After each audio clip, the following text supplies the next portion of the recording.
1,000 years is longer than most nations have existed, yet an interstellar ship might have to remain alive that entire time without rescue or any chance to return home. The people who launch it would never reach the destination.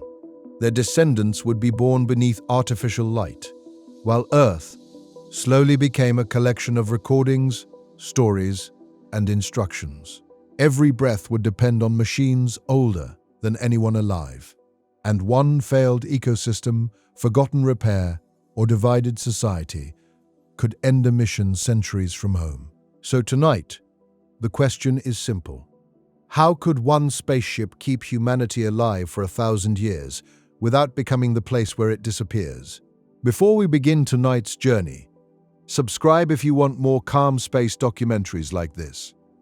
Leave a like if you enjoy deep space mysteries. And here is a question. If you were born halfway through the voyage and knew you would never see Earth or the destination, would you still believe in the mission? Let me know in the comments. I will pin the most thoughtful answer. Tonight, you are watching the Just About Space channel, talking about the spaceship that has to keep humanity alive for 1,000 years. Long before the ship moved away from Earth, its journey would already have consumed part of a human lifetime.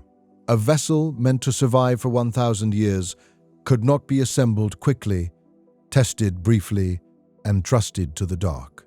Its farms, reactors, habitats, workshops, engines, and life support systems would need to operate for years near Earth before anyone accepted that they were ready to carry a permanent population beyond rescue. The ship might be built in orbit, where thousands of tons of material could be connected without forcing one enormous structure through the atmosphere. Rockets would arrive from the surface carrying pressure modules, shielding machines, water, fuel, soil, seeds, tools, and the pieces of habitats that had never existed as one complete object on Earth. Engineers could enter damaged sections, return faulty equipment to the ground, and replace entire systems without threatening the future of the mission. Cargo vehicles could arrive whenever supplies ran low. If a crop failed, fresh food could be launched. If a reactor behaved unexpectedly, another power source could be installed. This period near Earth would be the only time when the ship was allowed to fail safely. Closed habitats might be occupied for months, then years, while crews tested whether air, water, food, and human health could remain stable. Engineers would create failures deliberately, shutting down pumps or isolating parts of the power system to see how the vessel responded. Every weakness discovered near Earth would be one less surprise waiting between the stars. Yet no test could reproduce the full mission. 100 years of operation cannot be compressed into 1 year without changing what is being tested. Materials age slowly. Cultures change slowly. Knowledge disappears through ordinary neglect rather than one obvious disaster. The people designing the ship would never see how their decisions affected passengers born 800 years later. A corridor might need to remain understandable after the language on board had changed. A reactor panel might require labels that still made sense after every original engineer was gone. Repair manuals could not assume that future technicians understood customs, measurements, or software used at departure. The ship would carry instructions for rebuilding itself, but instructions alone would not be enough. It would also need a culture that continued teaching people how to read them. They would not simply be pilots and passengers. They would include engineers, doctors, farmers, teachers, scientists, builders, and people capable of learning several roles. A specialist who understood only one narrow machine could become useless if that machine disappeared, while someone able to adapt might help the community survive an entirely new problem. The founding population would need enough knowledge to begin the journey, but its greater responsibility would be passing that knowledge forward. Every person boarding the ship would understand that the mission had not been built for them to complete. If the voyage lasted 1,000 years, the original crew would die, while the destination remained unimaginably far away. Their children would also die. Entire family lines could begin, change, and disappear before the ship reached even half the distance. The people who launched would live inside a journey whose successful ending belonged to strangers. Explorers usually hope to see the place they are traveling toward. Even when they accept danger, the destination remains part of their own future. On this ship, the first generation could spend every day maintaining a mission whose reward they would never experience. Their purpose would be measured not by arrival, but by whether the vessel remained healthy enough for another generation to inherit it. The last days near Earth might feel almost ordinary. Cargo still arrived. Voices from the surface still answered without delay. The planet filled the windows, bright enough to make the ship seem like another station rather than a separate world. Families could still change their minds while a return vehicle remained docked. Then, the final supplies would be transferred. Storage rooms would be sealed. Water reserves would be measured. Seeds and genetic samples would be checked. The people who intended to stay would say goodbye to those returning to Earth. Somewhere in the ship, an empty docking port would close for the last time before departure. The engines might begin with a gentle force rather than a dramatic explosion. Because the vessel had been assembled in space, it would not need to rise through clouds or shake against the full pull of Earth. Its propulsion could operate slowly, adding speed across days, months, or years. At first, Earth would remain close. The oceans would still be visible, weather systems would continue turning above the surface. The moon would pass through the familiar distance nearby, and messages from home would arrive almost immediately. The ship would already be committed, yet the separation would not feel complete. That feeling would disappear gradually. Earth would shrink from a world into a sphere, then into a bright point beside the sun. Details once large enough to fill every window would vanish. The passengers could still receive images of cities, homes, and people, but those images would no longer match anything their eyes could see outside. For the first generation, every view of Earth would contain memory. They would know how rain sounded against a roof, how sunlight felt on skin, and how a horizon changed while walking across open ground. They would remember smells that the ship could imitate, but never fully reproduce. Those memories would make the artificial environment easier to understand and harder to accept. A garden beneath lamps could be beautiful, yet everyone who had seen a forest would know what was missing. A pool could provide exercise and water storage, but it would not behave like an ocean. A projected sky could change from blue to orange, though no real atmosphere existed beyond the ceiling.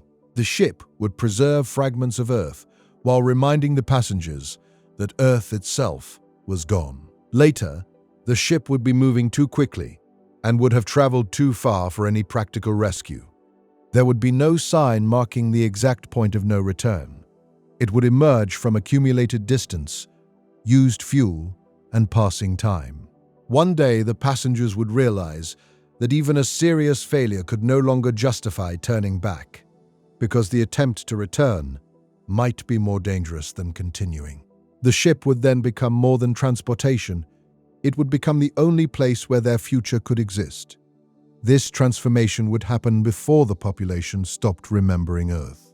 People might still call themselves travelers, yet they would already depend on the vessel in the same complete way that human life depends on a planet. Every breath would come from air that had been measured and moved by machines. Every drink would come from water recovered through a closed system. Every meal would depend on crops, stored nutrients, carefully controlled light, and the people maintaining them. The hull would replace the atmosphere. Reactors would replace the sun's warmth. Pumps would replace rivers. The difference between a technical system and a natural environment would begin to disappear. On Earth, a broken machine can often be abandoned while the world continues around it. On the ship, a broken machine could quietly remove something nature once provided for free. A failed light is inconvenient, A failed lighting system across the farms could threaten the food supply. A damaged pipe is repairable. A damaged water network affecting several habitats could force the population into smaller spaces while the crew tried to recover what escaped. The first generation would understand these connections because it had trained for them before departure. It would teach children that maintenance was not a background job. It was the activity keeping the world alive. A child might grow up watching adults inspect seals, clean filters, test air samples, and rebuild pumps. These tasks would appear as ordinary as cooking or cleaning, yet each one would carry a small part of the ship's survival. The danger would be hidden inside routine. Nothing dramatic would need to happen for the mission to weaken. A repair could be delayed. A measurement could be recorded incorrectly. A part could be replaced with a material that worked for 10 years but failed after 30.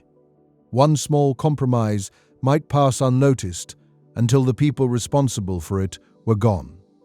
This is why the founding generation would matter so much. Its habits could become traditions. Its careful methods could survive for centuries, or its mistakes could be repeated because later passengers assumed the original builders had understood everything. Even the decision to leave Earth might change as it passed through generations. The founders could explain the destination clearly. They might believe they were protecting humanity from a future disaster, carrying life toward another star, or beginning a civilization beyond the solar system. Their children would hear these reasons from people who had made the choice themselves. Several generations later, the same story would come from recordings. Centuries later, it might be taught by people who had never spoken to anyone born on Earth. The mission could remain a practical plan, but it could also become a belief. Some passengers might see the founders as courageous. Others could blame them for placing descendants inside a journey they never chose. A person born aboard could not leave the mission without leaving the only breathable environment available. Freedom would exist inside the ship, but not outside it. How could the vessel remain a home for people who did not personally want the destination? The founding generation could establish laws, schools, councils, and traditions, yet it could not control a society. 1,000 years into the future, its political systems might change. Its values might be questioned. Its languages could develop new words and lose old ones. The ship would travel on one physical route, while the civilization inside followed a path no navigation system could predict. They had to deliver a working world to people who came after them. Their lives would contain no final landing and no completed mission. Success would be quieter. A healthy child born aboard. A damaged system repaired without help. A harvest large enough to preserve seed. A generation that understood the ship well enough to teach the next one. The people who left Earth would eventually grow old, while the planet became a distant point behind them. Some might die, knowing the vessel had covered only a tiny part of the journey. The ship would need to process death as carefully as life, recovering material while preserving memory. Nothing physical could be wasted easily, yet no society could treat its dead only as resources. Rituals would develop around loss, connecting human meaning with the closed cycles of the vessel. The first funeral far from Earth could make the mission feel permanent in a way that distance had not. Someone who had walked beneath a real sky would die beneath an artificial one. Their children would continue forward, carrying memories that could never be experienced again. With each passing generation, Earth would move farther from lived reality. The founding population would disappear, but the systems it maintained would continue. Air would circulate through ducts they had inspected. Crops would grow from seeds they had chosen. Children would learn from recordings of voices no longer alive anywhere in the universe. The mission would survive only if those children inherited more than equipment. They would need enough trust, knowledge, and purpose to accept responsibility for a destination still centuries away.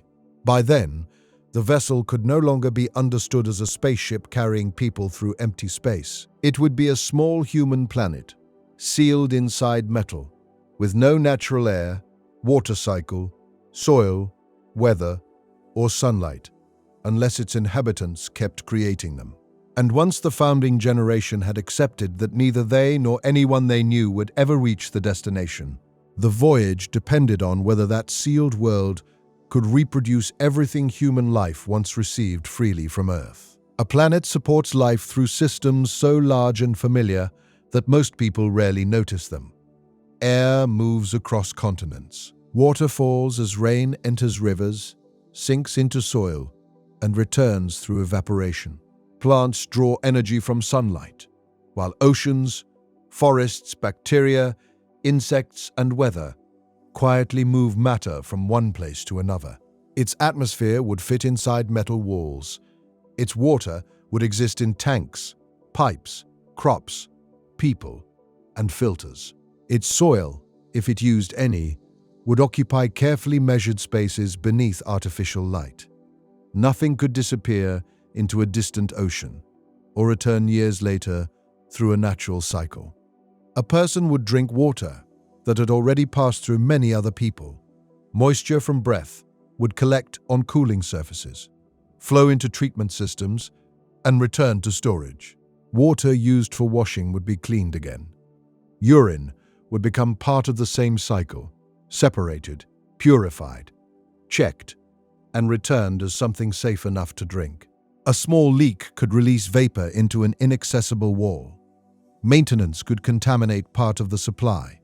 Water might become trapped in damaged equipment or lost during an emergency. Across one day, the missing amount could seem insignificant. Across 1,000 years, tiny losses could become enormous. People consume oxygen and release carbon dioxide. Plants can reverse part of that exchange, using light to grow while returning oxygen to the habitat.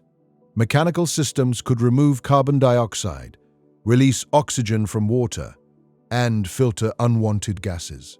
Plants would provide food and help shape the air, but relying on them alone would be risky.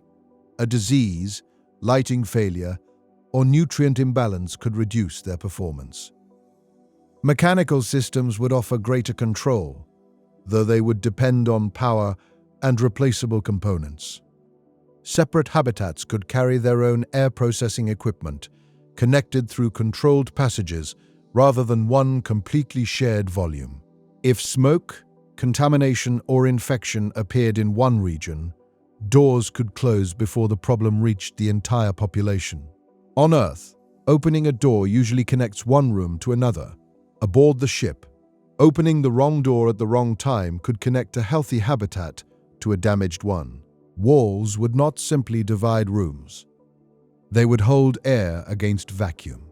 Windows would be limited, thick, and protected. Doors would need seals that remained reliable after repeated use, repair, and replacement across generations. The ship might allow some air to escape during unavoidable operations, but every planned loss would need to be counted. Gas reserves could replace part of it, and local materials collected after arrival might replenish more. Yet during the crossing, the atmosphere would be almost completely closed. People, crops, machines, plastics, cleaning materials, and microorganisms would release trace gases. Some could create odors, others might become harmful after accumulating for years. The habitat would need continuous testing for compounds that did not exist when the original systems were designed. New materials manufactured on board might release unfamiliar chemicals. A small industrial workshop could alter air quality far beyond its own walls if ventilation failed. Food would be more difficult than air or water because it must contain energy and many different nutrients while remaining part of a living cycle. Stored meals could support the opening years, but not 1,000 of them. Even perfectly sealed supplies would degrade, and the mass required would be impossible. The ship would need to grow food continuously. Crops could grow in water-based systems, nutrient mist, engineered soil, or several methods combined. Lamps would replace direct sunlight, providing only the wavelengths and timing needed for growth. A farm would therefore connect to the reactors and radiators as directly as it connected to human hunger. The crop plan could not depend only on maximum efficiency. A single plant grown across every farm might produce calories well, but one disease could destroy the entire food supply. Grains, roots, legumes, fruits, vegetables, oils, and fast-growing emergency crops could occupy different sections. Some plants would supply protein or essential nutrients. Others might be kept, partly because they tolerate difficult conditions or recover quickly after a failure. A population can survive on a narrow diet longer than it can enjoy one.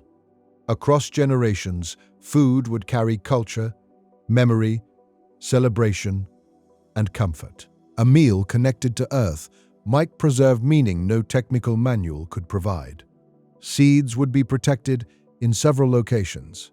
Frozen genetic material could preserve varieties not grown regularly. Farmers would test germination and replace old reserves with fresh seeds produced on board. A seed bank that remained sealed for centuries might fail silently. The safest archive would be a living one, with important crops repeatedly grown, observed, and renewed. Natural mutation selection, controlled breeding, and genetic tools could produce varieties better suited to artificial light, limited space, or the ship's atmosphere. Crops might become smaller, faster, or easier to process. This adaptation could improve survival while creating dependence. A crop designed for the vessel might grow poorly on a planet. The community could reach its destination carrying agriculture perfectly adapted to rooms and pipes, yet unprepared for weather, soil, and natural seasons. The farms would also carry insects, fungi, bacteria, and other organisms, whether deliberately or accidentally. Microorganisms could break down waste, support plant roots, produce nutrients, and help transform inedible material into something the system could use again. Pollinating insects might serve plants that were difficult to pollinate by hand or machine. A fungus, harmless in one section, might spread rapidly through identical crops. Bacteria could enter water systems. An insect population could grow beyond control because its natural predators were absent. Earth's ecosystems remain stable, partly through enormous complexity. A world ship would carry only a selected fragment of that complexity, and every missing relationship could have consequences. The crew might introduce a useful organism to solve one problem, then discover decades later that it damaged another part of the cycle. The ship's ecosystem would never become completely predictable, because living systems change. Populations rise and fall. Organisms adapt. Mutations appear. A stable balance during one century might become unstable in another without any single obvious cause. The vessel would not be sealed and forgotten. It would be watched, corrected, redesigned, and sometimes rescued from its own slow changes. Material leaving the body still contains water, carbon, nitrogen, phosphorus, and other elements needed by crops. Throwing it away would gradually remove essential matter from the food cycle. Treatment systems would separate useful material from pathogens, toxins, medicines, and industrial contamination. Some waste could be broken down biologically. Other parts might require heat, chemical processing, or storage. A medicine taken by one person could pass through the body and enter the recycling stream. Cleaning chemicals could affect bacteria used for waste treatment. Metals from manufacturing could contaminate growing systems. Every part of life would be connected through cycles that were invisible on Earth, but unavoidable inside the ship. People might learn exactly how much water a shower used, how much energy a meal required, and how waste from one section affected farms elsewhere. Resource use would not be an abstract environmental issue. It would appear directly in system limits and maintenance schedules. The ship could use automated controls to balance the cycles, adjusting airflow, nutrient delivery, lighting, and water processing, without asking people to manage every detail. A software error could spread across several systems before anyone understood what was happening. Sensors might report normal conditions while measuring equipment had slowly drifted out of calibration. A farmer noticing unusual leaves could become as important as a computer warning. A technician hearing a pump change tone might find a failure before the monitoring system did. The water cycle, air system, farms, waste processing, power network, cooling equipment, medical facilities, and population would affect one another constantly.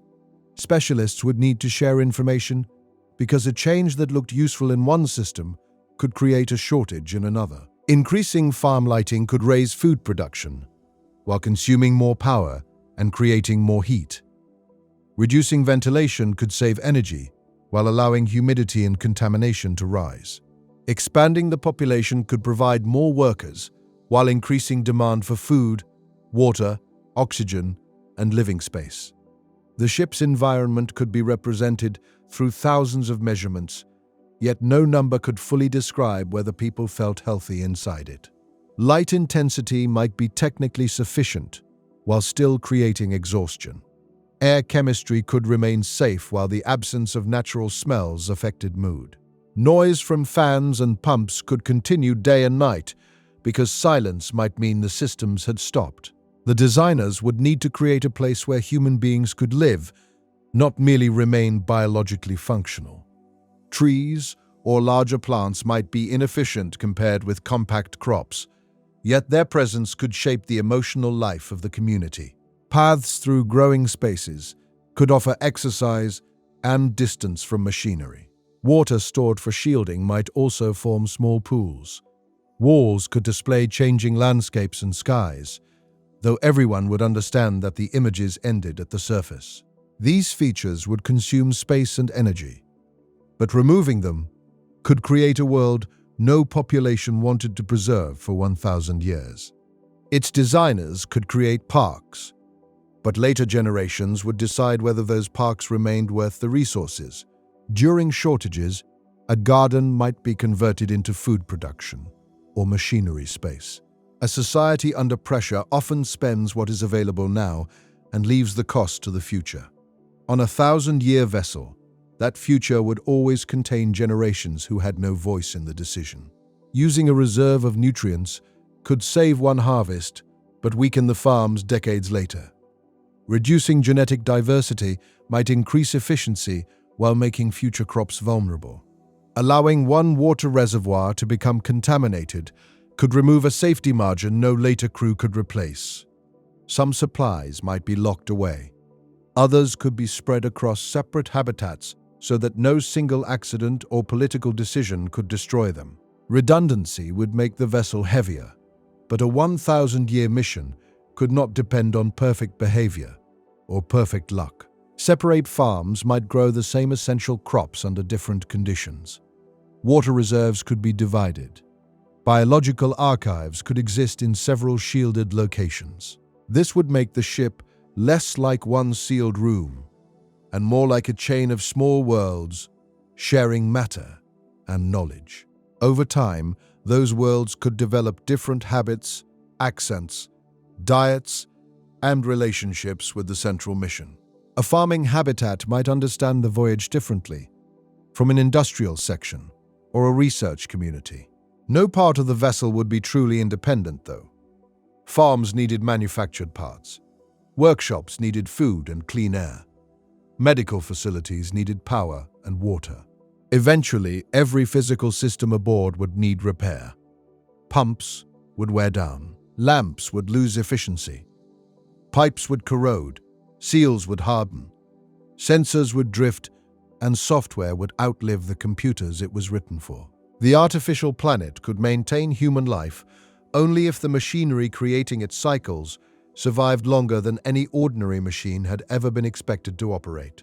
And once the ship had revealed that air, water, food, waste, power, and human well-being were all parts of one fragile artificial ecosystem, its survival depended on whether generations of passengers could keep rebuilding the machines hidden beneath that world. Pumps would wear, bearings would loosen, seals would harden, pipes would corrode from the inside. Electrical insulation would become brittle, sensors would drift away from their original accuracy, and radiation would slowly alter materials that had once seemed permanent. A motor might require slightly more power each month. A valve might take longer to close. A cooling loop could lose a tiny amount of fluid through a connection hidden behind several walls. The machine would continue working, yet it would already be moving toward failure. On Earth, old equipment can be replaced by something manufactured elsewhere. A new pump arrives from a factory. A damaged circuit board is ordered from a company that still understands how it was made. Specialists can travel to the problem, carrying tools and parts produced by an entire planet. Every factory, workshop, storage room, and source of raw material needed during the crossing would have to exist somewhere inside the vessel. If a part could not be repaired, the community would need to build another. If the equipment used to build that part failed, the machines supporting the workshop would also need to be rebuilt. A life support pump might be produced by a manufacturing system that relied on precision bearings, cutting equipment, chemical processing, computers, and stable electrical power. Each of those systems would contain smaller components with their own maintenance needs. The ship could not carry one spare copy of everything for every century. Even an enormous storage section would eventually become empty, and many materials would degrade while waiting. Lubricants could separate, batteries could lose capacity, polymers could age. Electronic components might fail without ever being used. During the opening decades, the crew could rely heavily on equipment launched from Earth. Those reserves would protect the mission, while workshops became experienced at producing replacements. Metal from damaged structures could be melted and formed again. Broken machines could be separated into reusable materials. Copper from old cables might become windings inside new motors. Aluminum from an abandoned tank could become supports, pipes, or protective panels. This would make disposal almost impossible to separate from planning. A machine could be removed only after people understood which parts might be needed elsewhere. Storage rooms might contain pieces that had no current use, but were too valuable to destroy. They would not resemble one perfect automated factory, able to create anything from raw matter. Different processes would require different equipment. Metals must be melted, shaped, cut, and treated. Ceramics need heat and careful chemistry. Plastics require feedstock and controlled production. Electronics demand extreme precision and materials that may be difficult to obtain again. The ship could manufacture many mechanical parts more easily than advanced computer chips. A pipe, bracket, gear, or housing can be made with tools that humans already understand well. A modern processor depends on a vast industrial network, highly pure materials, complex machines, and manufacturing conditions difficult to reproduce inside one vessel. The ship might depart with computers more advanced than anything later generations could manufacture. As those systems failed, replacements could become simpler rather than better. The community might preserve a reserve of critical electronics, use radiation-resistant designs, and spread important calculations across many independent machines. Yet after several centuries, the most reliable technology could be the technology the ship was capable of producing for itself. A mechanical control that could be repaired by hand might become more valuable than a sealed electronic system no one could reproduce. Future engineers could replace advanced devices with larger, slower, but understandable machines. The vessel might gradually change from the ship that left Earth into one shaped by the limits of its own industry.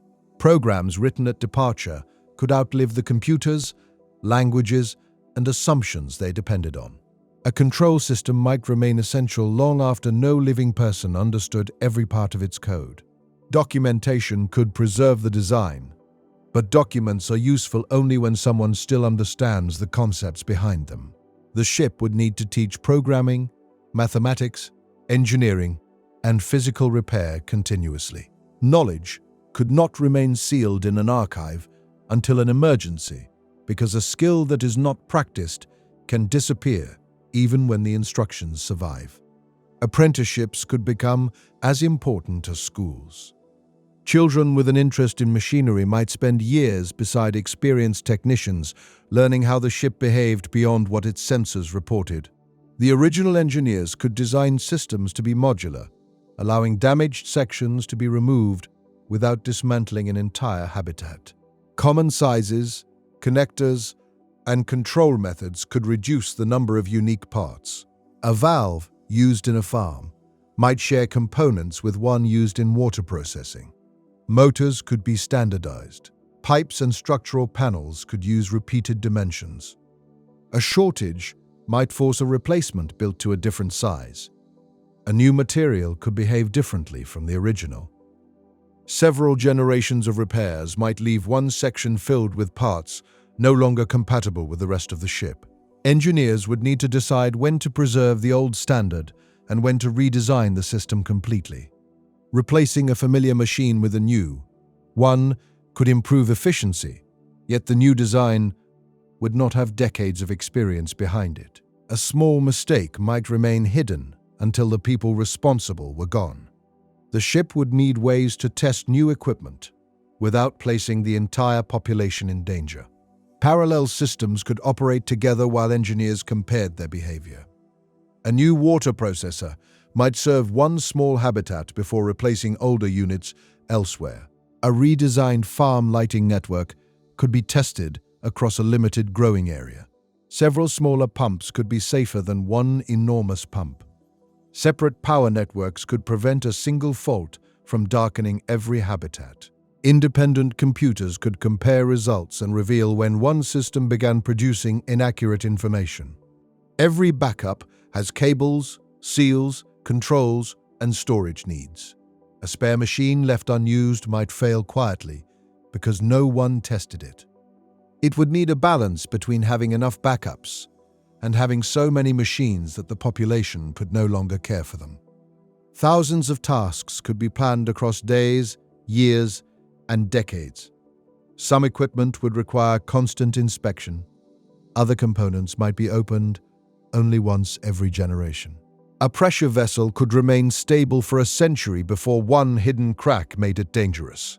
A cable buried inside shielding might operate for decades, then become impossible to replace without opening a wall that protected the habitat from radiation. People might delay difficult work because the system still functioned.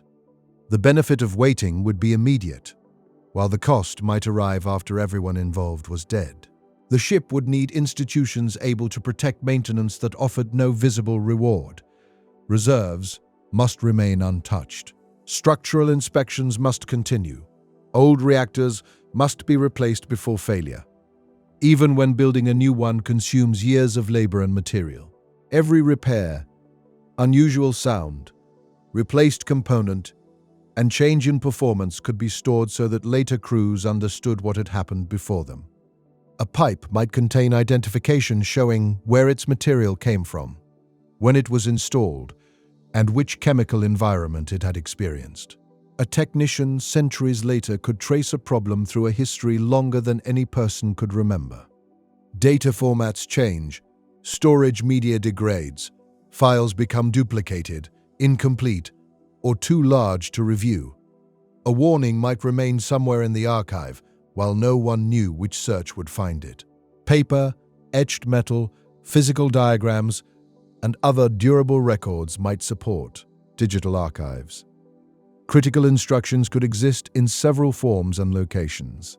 1,000 years of daily operation would create an ocean of information. If everything were kept without structure, the archive could become almost as useless as losing it. Future engineers would need summaries, clear histories, and reasons for trusting the records they inherited. An automated advisor could preserve expertise, but relying on it completely would create another single point of failure. If its models became inaccurate or its goals drifted away from human needs, the crew might follow advice it no longer knew how to verify. The safest relationship would keep people capable of understanding the physical world beneath the automation. The deepest parts of the vessel would become unfamiliar to most passengers. People could live their entire lives near farms, schools, homes, and public spaces without seeing the reactor chambers, industrial workshops, cooling systems, or shielded storage areas supporting them.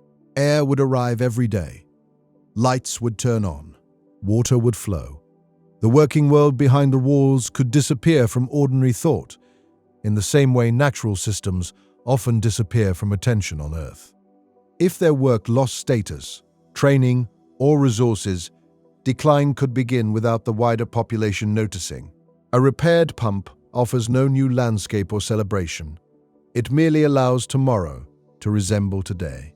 Across 1,000 years, that ordinary success would be more important than almost any dramatic achievement.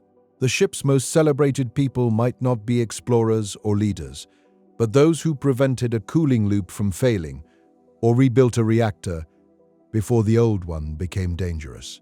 Radiation, vacuum, heat, toxic chemicals, and moving machinery could make parts of the ship difficult to reach.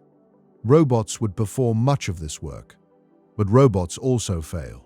Human crews might need suits, shielded vehicles, and carefully planned routes through sections normally isolated from the population. Training several people for every critical role would reduce that danger. No system could depend on one person who alone understood it. A small community cannot support unlimited specialists. The same person might understand power systems, manufacturing, and emergency repair. Medical teams could also need engineering skills. Farmers might learn chemistry, plumbing, and software because their crops depended on all three. Children could be exposed to many kinds of work before choosing deeper training. Adults might change roles several times across a lifetime to keep knowledge spread through the population. The ship would need enough people to staff its systems, teach the following generation, care for the young and old, and respond when several emergencies happen together. Automation may keep one habitat running with a small crew during normal years. A major failure could suddenly require hundreds of people with different skills. The vessel must carry the population needed for its worst periods, not only its quietest ones. A reactor replacement might be planned decades in advance, because the ship needed enough trained workers at the correct age when the work began. Education, population growth, and maintenance schedules would influence one another. If too few children were born during one period, the ship might face a shortage of technicians 50 years later. If disease, accident, or conflict removed one group of specialists, knowledge could vanish faster than equipment. The hull could contain patched sections. Farms could use plants developed during the voyage. Reactors might follow designs created by engineers who had never seen Earth. Like a living body, it would continue by changing its material while preserving its structure and memory. Whether that process lasted 1,000 years would depend less on building one perfect machine than on sustaining a civilization capable of noticing damage, preserving knowledge, manufacturing parts, and completing difficult work before failure made the choice for them. And once the ship had become a machine that could survive only by being rebuilt again and again, its future depended on whether the human population aboard could remain large, healthy, and skilled enough to keep doing that work for 1,000 years. A generation ship could not carry only the smallest number of people needed to operate its systems. A small crew might survive the opening years, but the voyage would continue through centuries of births, deaths, illness, accidents, and ordinary chance. The population would have to remain capable of replacing itself without slowly losing the diversity that helps a human community stay healthy. A larger population would offer more genetic variation, more workers, more teachers, and more ways to recover after disaster. It would also require larger farms, greater water reserves, more living space, stronger life support systems, and much more energy. The ship could not simply fill every habitat at launch. A population beginning near the vessel's maximum capacity would leave little room for growth, emergencies, or uneven birth rates. Starting too small would create the opposite danger. One disease, failed pregnancy, accident, or unexpected decline in fertility could remove a large part of the future population. The necessary population would depend on the size of the ship, the reliability of its medical systems, the amount of stored genetic material, the level of radiation protection, and the rules governing births across generations. Computer models can explore possibilities, yet no simulation can predict every social decision or biological change across 1,000 years. Without planning, births could rise faster than food and housing. A large generation of children might seem manageable while they were young, then place overwhelming pressure on the farms and workshops as adults. Several decades later, the same population could become old at nearly the same time, leaving too few workers to care for both the ship and the people who built it. The vessel might appear comfortable for one generation because schools were smaller and resources were easier to share. 50 years later, too few adults could remain to replace technicians, farmers, doctors, and teachers. Machines designed for a larger community would still require maintenance even when fewer hands were available. If a reactor had to be replaced in 60 years, the ship would need enough engineers, industrial workers, medical staff, and support crews alive and trained during that period. The number of children born today could influence whether a major repair was possible decades later. This does not mean that people could be treated as interchangeable components.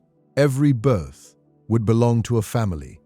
Every death would alter relationships, and every rule would enter the most private parts of life. The ship might limit births during periods of shortage or encourage larger families after disease or accident. It might reserve space for future generations, even while people alive at the time wanted larger homes or greater freedom. Allowing every family complete freedom could create overcrowding that threatened everyone. Giving a central authority full control over reproduction could preserve numbers while creating a society too oppressive to remain stable. Councils, medical teams, families, and population specialists might share responsibility. Policies could be reviewed each generation as conditions changed. A disease outbreak, damaged farm, new habitat, or improved medical treatment could alter what the ship was capable of supporting.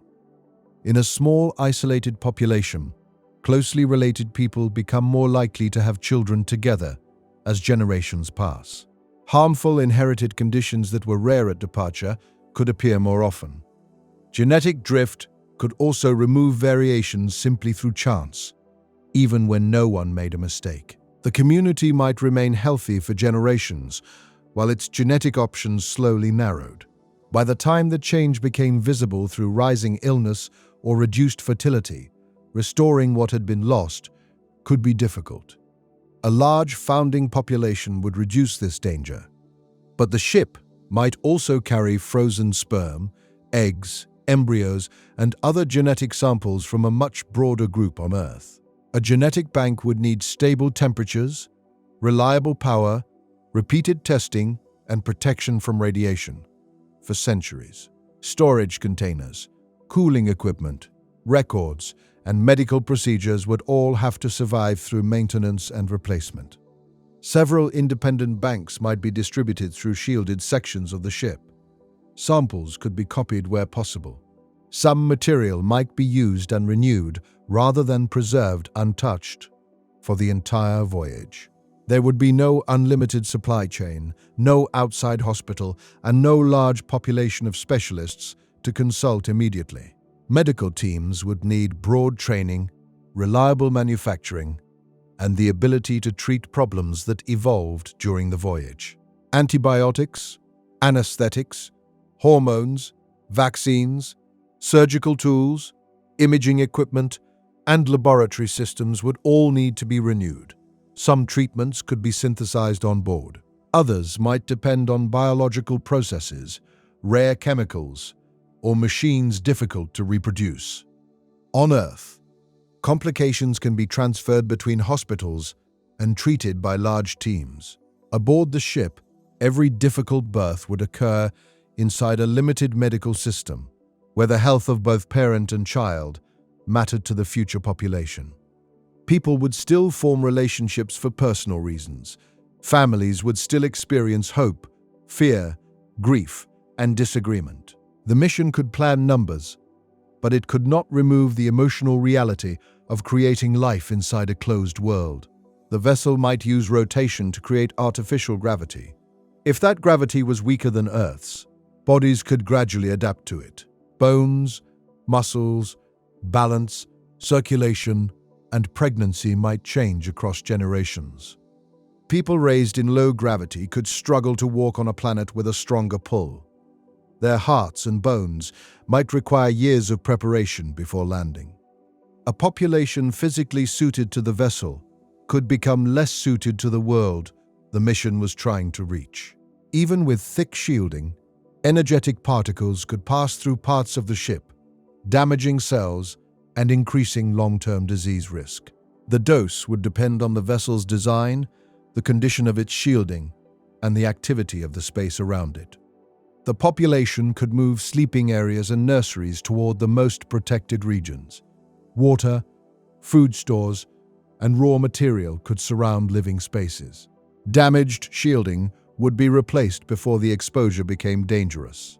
A century of good protection would not guarantee the following century if the shield had eroded or materials had been reassigned to another emergency. Doctors could compare patterns across generations, searching for changes in fertility, growth, immune function, vision, bone strength, and life expectancy. They might discover that a condition once considered random was connected to one habitat, one material, or one inherited line. In a small population, medical information could reveal family relationships and genetic risks affecting many people. Keeping every record completely private might prevent doctors from seeing a dangerous pattern. Sharing too much could allow discrimination, social pressure, or control over who was encouraged to have children. A population can survive genetic risk more easily than a society that no longer believes its medical system acts fairly. A fire, pressure loss, collision, epidemic, or industrial failure could kill many people in one section. The population might be large enough for the species to continue, while losing most of its expertise in one night. Families, specialists, and genetic archives would not all occupy the same habitat. Important skills would be taught across several communities. Medical teams and workshops would exist in more than one location. People raised in different habitats might develop distinct accents, customs, and beliefs. Travel between sections could keep the population connected, but damaged corridors or political conflict might isolate groups for years. Celebrations, education, work rotations, and shared projects could bring communities together. Young adults might study or work in habitats different from the one where they were born. Families could form across the vessel, mixing experiences as well as genes. The vessel would have a maximum amount of air, food, water, heat removal, and physical space it could support. Every birth would occur inside a system with limits. Noise, lack of privacy, conflict, and stress could damage health even while food remained available. Farms and workshops could be expanded only if the ship carried enough energy and construction material. Empty rooms and unused farm sections might look wasteful during calm periods, but they would provide space after disaster, population recovery, or equipment failure elsewhere. A ship operating at full capacity would have nowhere to move people when one habitat became unsafe. Names, relationships, family structures, and ideas about adulthood could adapt to life aboard. A society planning across centuries might place greater importance on teaching, maintenance, and responsibility to people not yet born.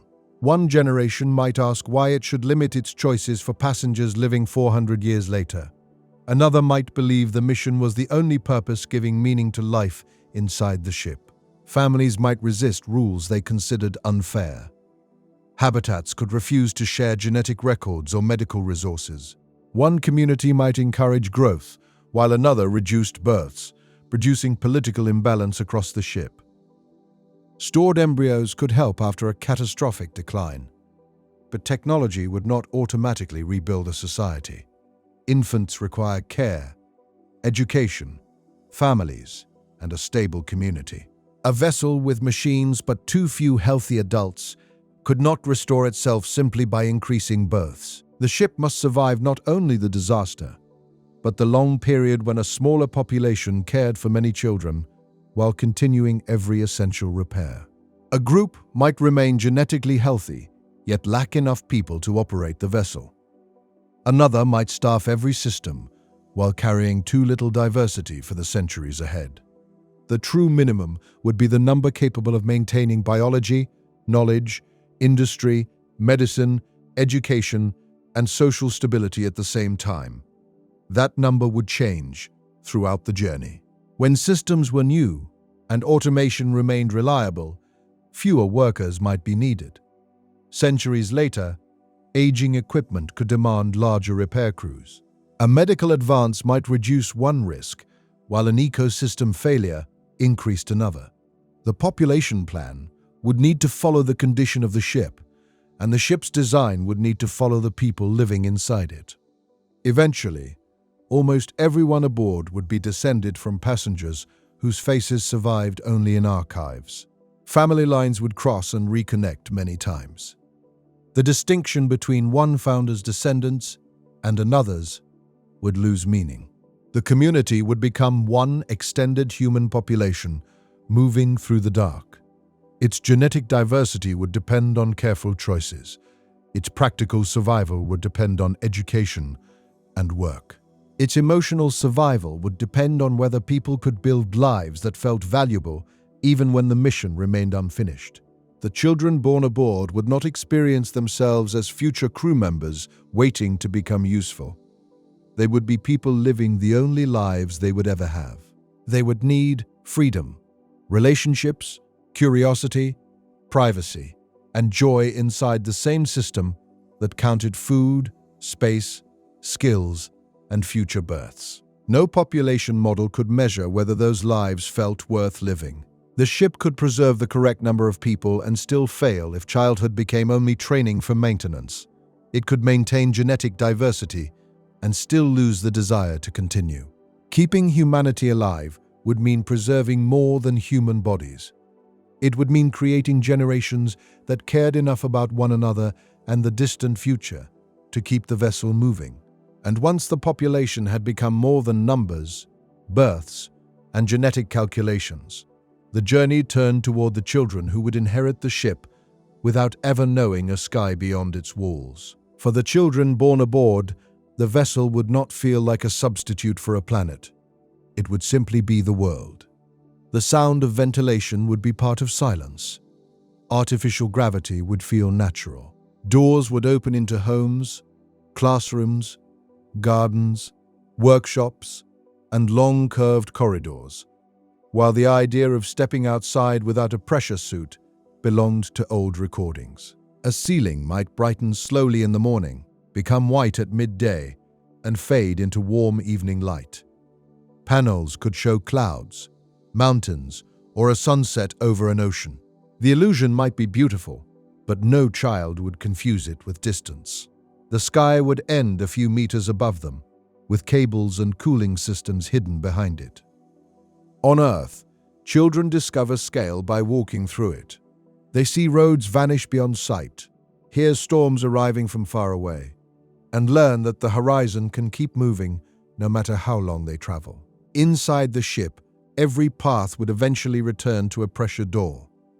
Maps could show farms, medical areas, factories, schools, and habitats. But there would be no wilderness beyond the map. Every room would exist because someone had designed it. And every safe space would remain safe only because someone continued maintaining it. That might create comfort rather than sadness. The ship would be warm. Its gardens could contain water, soil, insects, fruit, and places to sit beneath real leaves. Families would live near people they knew, inside an environment where almost every danger had been studied. They would not miss Earth in the way their parents did because they had never lost it. Rain could be taught through sound and video. Children might watch storms move across continents, see snow gather on mountains, or study oceans large enough to shape the climate of an entire planet. Teachers would explain that these were not controlled displays. They once happened outside, across a world no person could switch off. Some students might become fascinated. Others could find Earth difficult to believe. A forest contained too much uncontrolled life. Wind moves without being scheduled. Animals cross open ground without tracking systems or pressure barriers. Water falls from the sky and disappears into soil without passing through visible filters. Earth might sound less like humanity's birthplace and more like a dangerous world that somehow allowed their ancestors to survive. The last adults who remembered it directly would try to make the stories feel real. They could describe sunlight warming one side of the face, the smell of wet ground, or the feeling of looking upward and seeing nothing between the body and the stars. Yet memory changes each time it is repeated. A recording preserves an image, but not the full sensation surrounding it. The children would inherit descriptions of experiences no machine could reproduce completely. Artificial wind could move through a garden. Mist could fall from a ceiling. A room might contain sand, shallow water, and projected distance. These places could support learning and emotional health, but their limits would remain obvious. The rain would fall only where it could be collected, and the wind would stop when the fans stopped. Even the stars would appear differently. Most windows would be small and heavily protected, so the view might come through cameras. To someone born aboard, stars would not form a sky above land. They would exist beyond the hull, unreachable points surrounding the only inhabited place they had ever known. The destination would be one of those points. Adults could identify it on navigation displays and explain how many centuries remained, but a child cannot experience 1,000 years as a real length of time. Even 1 century lies beyond an ordinary life. The destination would feel less like a future place and more like history that had not happened yet. Education would therefore carry a difficult responsibility. Children needed to understand the mission without being told that their lives mattered only because of people not yet born. They had to learn engineering, medicine, farming, and repair. But they also needed the freedom to become more than workers assigned to an ancient plan. A school designed only to produce technicians might keep the machinery running while slowly damaging the society it supported. Lessons would need art, language, music, history, sport, and questions with no immediate practical value. A civilization cannot remain human by treating every mind as another replaceable part of the life support system. Children might write stories, study extinct animals, build models, or learn instruments made from materials carried away from Earth generations earlier. During shortages, these activities could appear wasteful. Removing them, however, might make the voyage feel like maintenance without meaning. The most difficult lesson would be why they were there. The founding passengers had chosen departure. Their descendants had not. A child might ask why people on Earth had placed future generations inside a vessel that could never return. The official answer could describe exploration, survival, or the need to carry humanity toward another star. Beneath it would remain a more personal question. Why should someone born centuries later continue a promise made before their birth? Adults could explain that abandoning the mission would not create another life. Turning back might be physically impossible, and Earth could already be too far away to reach. But physical necessity does not create emotional agreement. Some children would accept the mission with pride. Others might see the destination as the reason their population, education, work, and resources were controlled so carefully. The star ahead could represent hope to one person and confinement to another. Neither response would be unnatural. The ship could not expect every generation to inherit the same belief simply because it inherited the same route. Traditions might help connect the centuries. The community could mark the date of departure, remember the builders, and measure how far the ship had traveled. Children could repeat ceremonies in gardens planted by earlier generations, while recordings from launch became familiar voices from another age. At first, these customs would remain connected to living memory. Later, their meaning could change.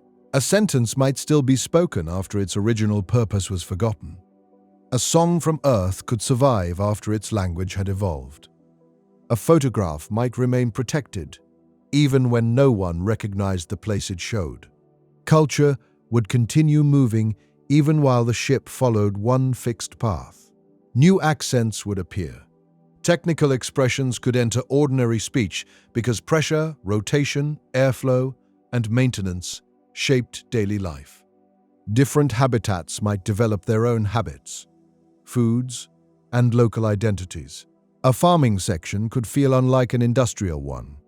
Slight differences in gravity, lighting, temperature, and schedules might make each habitat resemble a separate town.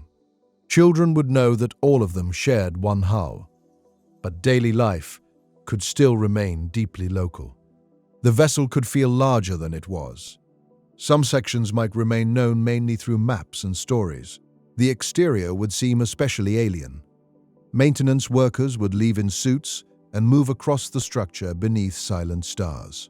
Children watching through cameras would see that a person outside remained alive only because the ship carried a small portion of its atmosphere around them. For many, vacuum would feel more unnatural than any imagined planet. Life inside fixed boundaries would affect people differently. Some might feel protected by walls that never changed. Others could experience them as constant pressure, artificial seasons, redesigned public spaces, changing sounds, and varied gardens might prevent every year from feeling identical. Privacy would matter as much as variety. A small population does not remove the need to be alone, to form private relationships, or to have an identity beyond the role the mission requires. Yet privacy could be difficult when health, reproduction, education, and resources were connected. Families might know that the number of children born in one decade affected the number of workers available decades later. A young person's training could be influenced by the specialties the ship expected to need. The vessel could seem present inside every personal decision. Children would also learn that ordinary mistakes had unusual consequences. Wasted water, damaged equipment, or ignored safety rules could affect many people. This awareness could create responsibility, but a society that constantly warned children that one error might endanger humanity could also make freedom feel unsafe. Training spaces would need to allow mistakes without disaster. Young people could build, break, and repair machines that were not connected to real-life support. Simulations could let them fail, learn, and try again. The ship would need adults willing to act, not adults too frightened to touch anything important. As children grew older, their relationship with Earth could change.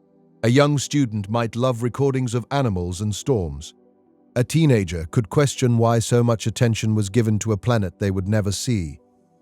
An adult might return to the same archive after becoming a parent and hear the old voices differently. Earth could be rediscovered at several stages of one life. The archive itself would be too large for anyone to experience completely. Books, films, scientific records, languages, art, music, maps, and personal messages could preserve much of human history. But someone would still decide what was taught most often. That choice would shape which Earth survived aboard. Later generations might discover that the archive reflected the priorities of the founders. Some cultures, places, and ways of life could be represented more fully than others. The people of the ship would reinterpret the past while adding their own work beside it. The vessel could not remain a museum frozen at departure. It had to become a place where culture continued. This might be the strongest reason children accepted the mission. They were not only carrying old knowledge toward a distant world, they were creating the centuries between Earth and arrival. A person born in the middle of the voyage might never see either end, yet that life would not be an empty bridge between more important generations. People would fall in love, build rooms, raise families, repair systems, make music, argue, celebrate, and mourn beneath the artificial sky. The destination could give the ship direction, but it could not be the only source of meaning. If every life before arrival was treated only as preparation, resentment would grow. The vessel had to become a place worth living in now. That requirement would shape practical decisions. A garden might remain partly because it was beautiful. An observation room could stay open despite the shielding cost. Public gatherings, music, and games might receive power even when more efficient uses existed. These were not luxuries in the ordinary sense. They helped preserve the human reason for keeping the machinery alive. Eventually, the last people born on Earth would disappear. Their direct memories would leave one person at a time, until the final individual who remembered standing outdoors died beneath an artificial ceiling among people who could understand the loss but never share the experience. After that, no living person aboard would know Earth personally. The planet would still exist in measurements, recordings, and messages. Its history would remain real, but memory would have changed from personal to cultural. The word home might refer only to a family habitat, a garden, or the ship itself. Earth would not be forgotten. It would become distant in a deeper way. Messages from the planet would also arrive later as the journey continued. Children might hear recordings sent before they were born. Adults could answer people who would be older or dead before the reply returned. Conversation would slowly become history, moving in both directions. The generations raised beneath artificial skies would become the adults making decisions no one on Earth could correct in time. They would inherit the vessel, the destination, and a past preserved only in light, sound, and language. And once the last living memories of open skies had disappeared, Earth could remain aboard only as a story, an archive, and a distant voice that arrived later with every generation. At first, that voice would still feel close. During the opening years of the voyage, messages could cross the distance quickly enough for families to continue ordinary conversations. A child might send a recording in the morning and hear a reply before the week ended. Engineers on Earth could study a problem aboard the ship while the same repair was still being discussed. The vessel would already be leaving the solar system, but communication could preserve the feeling that it still belonged to a larger human world. That feeling would fade without any single moment of separation. As the ship moved farther away, every signal would spend longer crossing space. Minutes would become hours. Hours would become days. And eventually a simple question would require months or years before an answer returned. The change would be gradual enough for each generation to accept as normal. People would learn to speak without expecting an immediate reply. A family message might include several months of news, because sending one small update at a time no longer made sense. Technical reports would describe problems already solved, altered, or abandoned by the time Earth received them. Communication would stop behaving like conversation and begin behaving like an exchange between different periods of history. A doctor aboard could send scans and observations toward Earth, knowing that any recommendation would arrive long after the patient's condition had changed. Engineers might request advice about a reactor and complete the repair before the question reached the solar system. The ship would still listen, but it could no longer wait. Every urgent decision would have to be made locally. This would change the meaning of authority. Mission Control might continue sending instructions, priorities, and warnings, yet the people receiving them would live inside circumstances Earth could not see in the present. A recommendation written years earlier could be reasonable when transmitted and dangerous when received. The crew would need to decide whether an instruction still applied, whether the people who sent it understood the current ship, and whether obeying it would place the population at risk. Distance would not end the relationship with Earth. It would make the relationship uncertain. Earth could send regular packages of information rather than continuous conversation. Scientific discoveries, medical knowledge, cultural records, engineering designs, news, music, and personal messages might arrive together after years in transit. Opening one transmission could feel like receiving a preserved section of a distant civilization. The people aboard would learn about events that had already ended. A conflict might be over before they heard it began. A new technology could be common on Earth by the time its original announcement reached the ship. A child mentioned in one message could be an adult before the reply arrived. The ship would never know Earth as it existed at that moment. It would know a sequence of earlier Earths, each one preserved in light and arriving later than the last. For the older passengers, this could be painful. They might recognize cities, voices, and traditions, while understanding that everything shown had already changed. Someone could receive a recording from a parent years after it was made. They might watch the familiar face, answer carefully, and know that the person would be much older by the time the response reached Earth.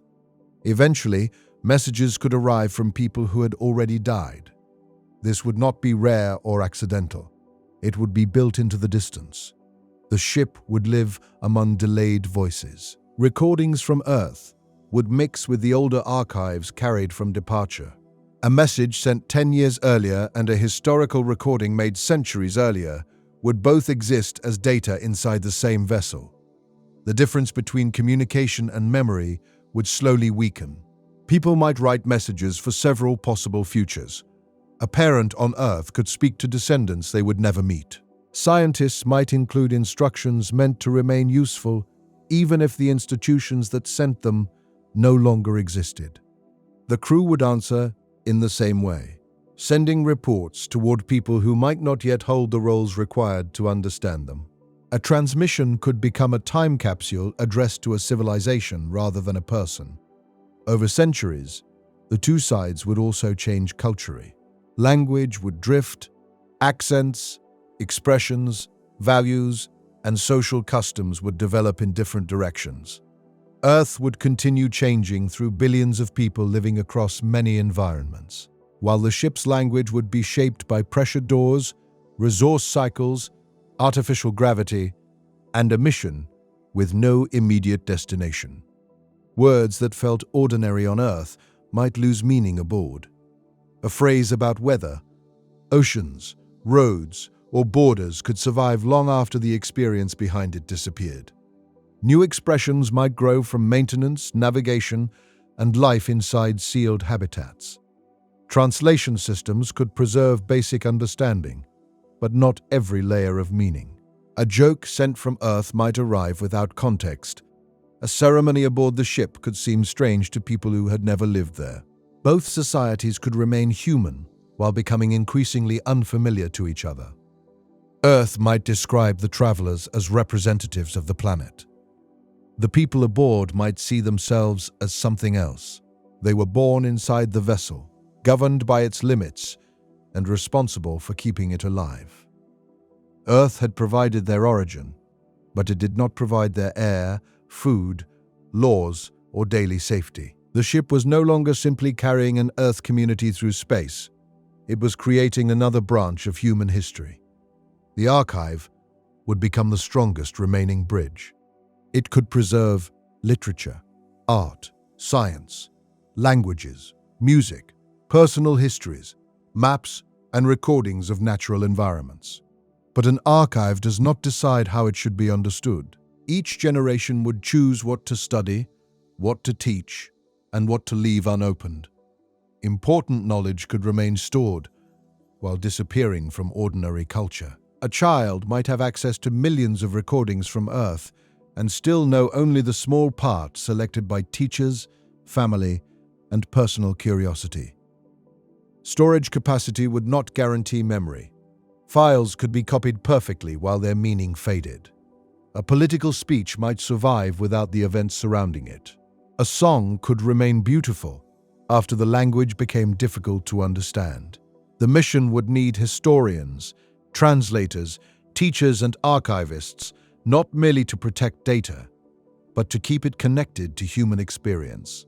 The Earth remembered aboard the ship would always be incomplete, and different generations could use that incomplete past to support very different ideas about what the voyage should become.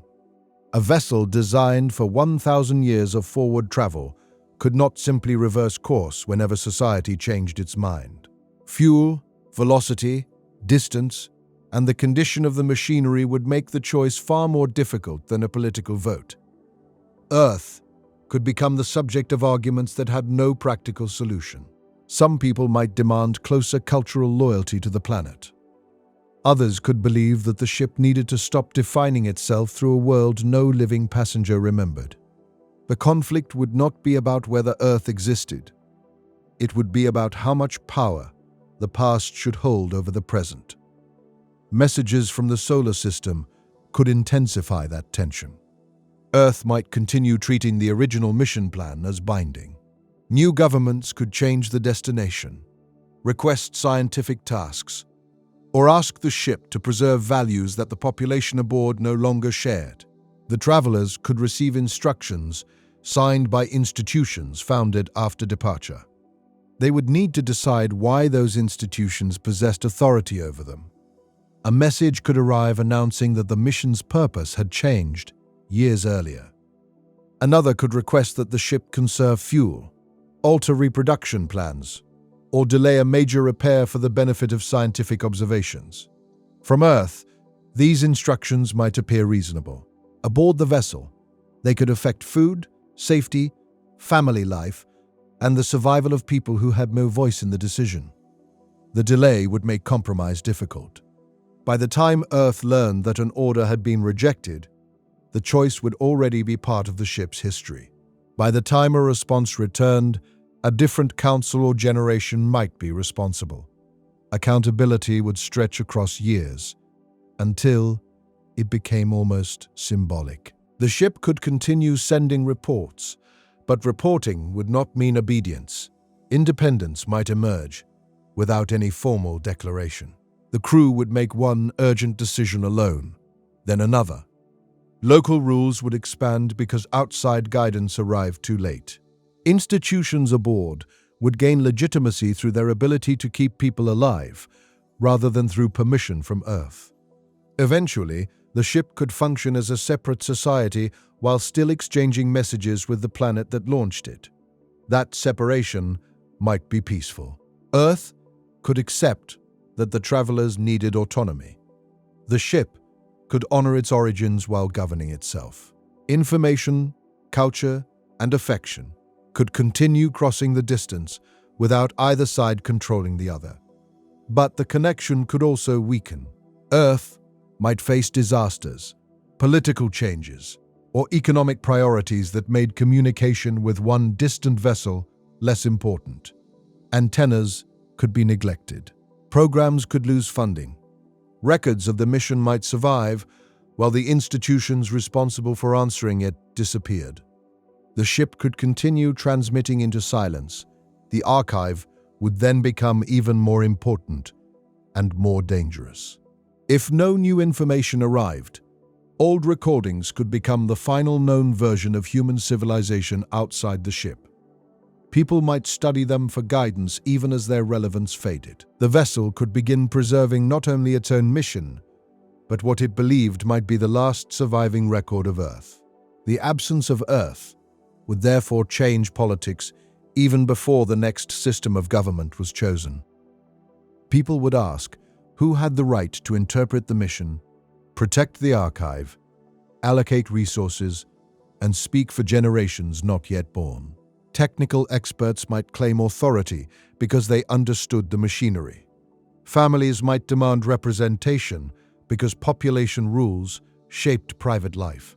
Different habitats could argue that they carried different risks and deserved different levels of control. The ship could not rely forever on the command structure created at departure. That structure had been designed for a crew still connected to Earth, not for a civilization centuries into isolation. Emergency authority might become permanent. A council meant to manage the opening decades could outlive the conditions that justified it. Written rules could remain unchanged while the society around them became unrecognizable. A stable government would need to adapt without losing the trust required to keep shared systems operating. The danger would not be politics alone. A disagreement aboard a planet can lead people to move, separate, or build new institutions elsewhere. Inside the vessel, every group would remain connected through the same air, power, water, and hull. No community could become completely independent without reproducing the life support systems of an entire world. The physical design of the ship would force political opponents to remain neighbors. Cooperation would not be an ideal. It would be part of the atmosphere. Earth's fading voice would leave the passengers with no higher authority capable of solving their disputes in real time. They would have to create legitimacy inside the vessel, among people who inherited the mission rather than chose it. The farther the ship traveled, the more clearly one fact would emerge. The society aboard could remember Earth, love Earth, argue with Earth, and continue sending messages toward it. But Earth could no longer govern the present. And once the planet that launched the voyage had become too distant to guide, correct, or rescue anyone aboard, the survival of the ship depended on whether a government could hold one sealed human world together for the centuries still ahead. Aboard the ship, political failure could reach directly into the systems keeping people alive. A disagreement over budgets might delay reactor maintenance. A conflict between habitats could interrupt food deliveries. A leader who ignored engineering warnings might not merely damage an institution, they could reduce the amount of breathable air available to everyone. The population would change, habitats would be rebuilt, technology would become simpler in some areas and more advanced in others. Languages, families, beliefs, and ideas of fairness would shift. A political structure that worked during departure might feel distant. 2 centuries later, created by people whose world no longer existed. The ship would therefore need rules strong enough to protect essential systems and flexible enough to change without breaking the society around them. Too much rigidity could turn the founders' decisions into permanent commands. Later generations might be forced to obey population limits, labor systems, or resource laws designed for conditions that had disappeared. The ship would always contain people alive in the present, and people who existed only as future obligations. Government would need to represent citizens who had not yet been born. Some seats in a council might exist specifically to protect long-term systems. Engineers could be required to publish risk reports before major resource decisions. Biological reserves, navigation equipment, and reactor fuel might be placed beyond ordinary political access. People living through a difficult year might see locked reserves and ask why suffering in the present was necessary for descendants they would never meet. Leaders could use the language of long-term survival to deny comfort, freedom, or equality. A council of engineers might understand the machinery better than anyone else, but technical knowledge does not automatically create fairness. Specialists could begin treating people as numbers inside a system. Elected representatives could decide social priorities. Technical councils could define physical limits.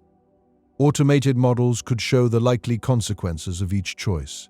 A farm expansion could improve food security while consuming power needed for manufacturing. A new habitat could reduce crowding while using shielding reserved for future repairs. Habitats could become communities with their own identities, schedules, and local leaders. One section might produce most of the food. Another could contain workshops, reactors, or medical facilities. A narrow connection between two habitats could become a border during conflict. Control of transport systems could determine whether people, food, and equipment moved freely. The machinery built to protect the ship could become a tool of power. No leader should be able to reduce air, water, heat, or medical access to punish opposition. Essential systems would need legal protections stronger than ordinary property or political authority. During a genuine emergency, hesitation could kill people. During a false emergency, leaders might use urgency to remove oversight. A hull breach, fire, or reactor problem might require automatic isolation before anyone understood what had happened. Doors could close, ventilation could stop, and power could shift between habitats without a vote. Emergency authority might be accepted because everyone understood the physical danger, but repeated crises could normalize control that never fully disappeared.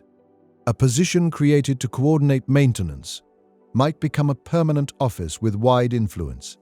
A security group formed after one violent event could remain long after the threat ended. This is how a government aboard the ship might become very different from the one its founders imagined, without ever experiencing one obvious revolution.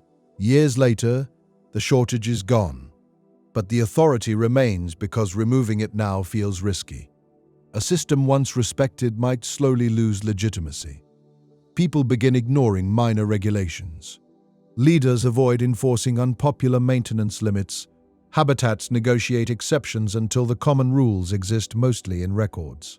A government cannot watch every pipe, every workshop, every classroom, and every private decision. It would need people to report problems, follow limits, and accept sacrifices even when no one was present to compel them. If one group consistently received better food, safer housing, more privacy, or greater access to medical care, resentment could become a structural danger. Inequality on Earth can persist across distance because the wealthy and poor may live in different regions. On the ship, the groups would remain physically connected through the same atmosphere and machinery. A society that treated essential workers as replaceable could discover too late that knowledge, motivation, and loyalty were not easily restored. But people would need to believe that differences served the community rather than a protected class. Resource levels, repair schedules, population forecasts, and major risks might be visible to everyone. Citizens could understand why lighting was reduced, why a habitat expansion was delayed, or why certain reserves remained sealed.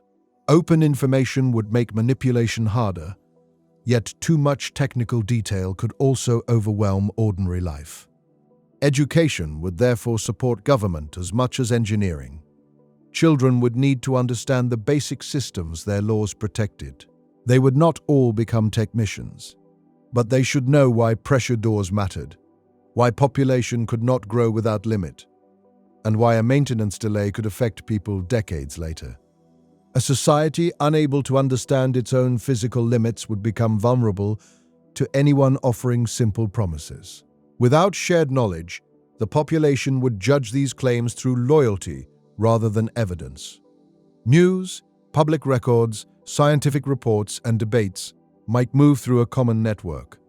If one authority controlled that network completely, it could shape what every habitat believed.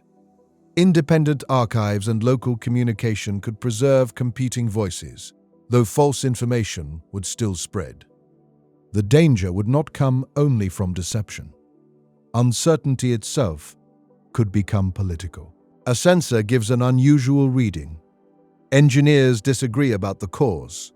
Leaders must decide whether to evacuate a section, knowing that either choice could later appear foolish. People would remember who was harmed by the decision more clearly than the uncertainty surrounding it. One habitat might remember that another refused help during a crisis. A community could carry resentment over a resource decision made before anyone alive was born. The ship would need ways to repair relationships as carefully as it repaired machines. Mediation, shared work, movement between habitats, and common ceremonies could prevent local identities from becoming permanent hostility. Marriage and family connections across sections might strengthen unity. So, could schools that brought children from different habitats together before returning them to local communities? But those cultures must still cooperate during emergencies, share essential resources, and accept that no habitat could survive alone. Navigation displays would show slow progress. Public ceremonies could mark distance crossed and generations completed. Yet belief in arrival might weaken during the Middle Centuries, when Earth was long gone and the destination remained a point of light. Some groups could argue that the mission should change course toward a newly discovered object, or reduce speed to conserve aging systems. Others might treat the original destination as the only promise holding the society together.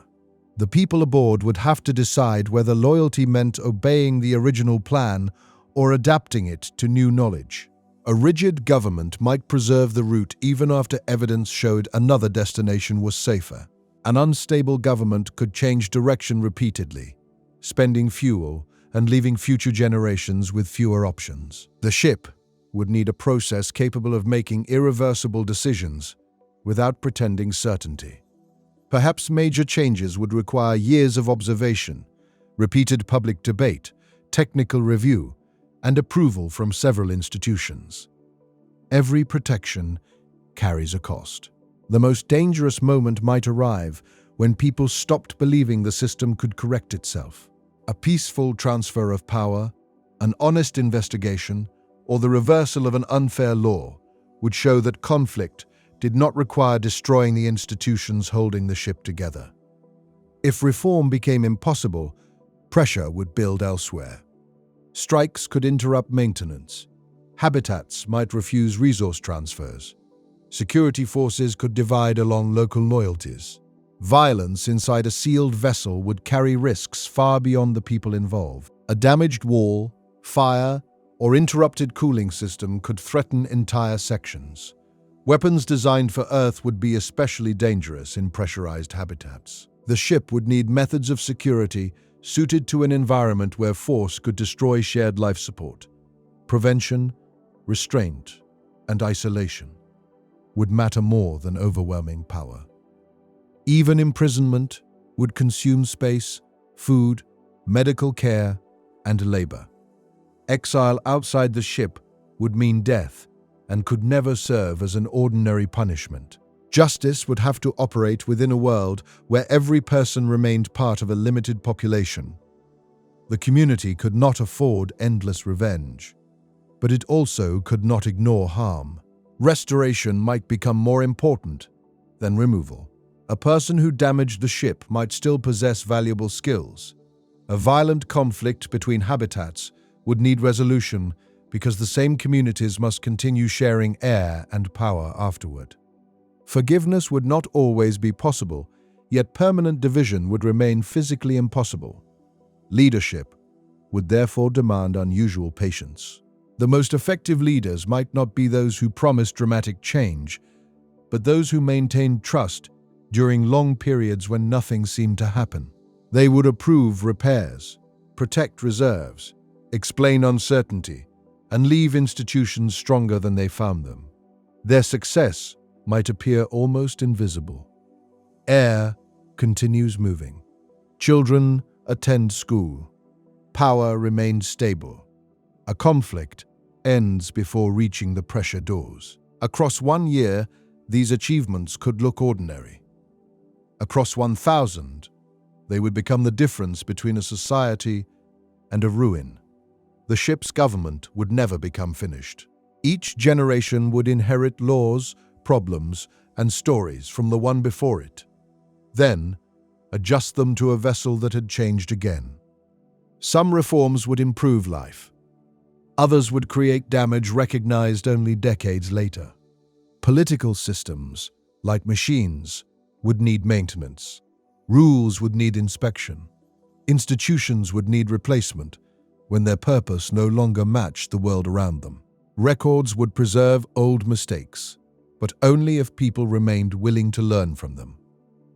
By the middle of the voyage, the ship might no longer resemble any government known at departure. It could contain elected councils, technical guardians, local assemblies, automated planning systems, and traditions born entirely between the stars. Its people might consider themselves one civilization made of several communities, united less by ancestry than by dependence on the same moving world. That unity would remain fragile, because the ship itself would be growing older beneath them. Every political argument would unfold inside habitats, carrying centuries of repairs.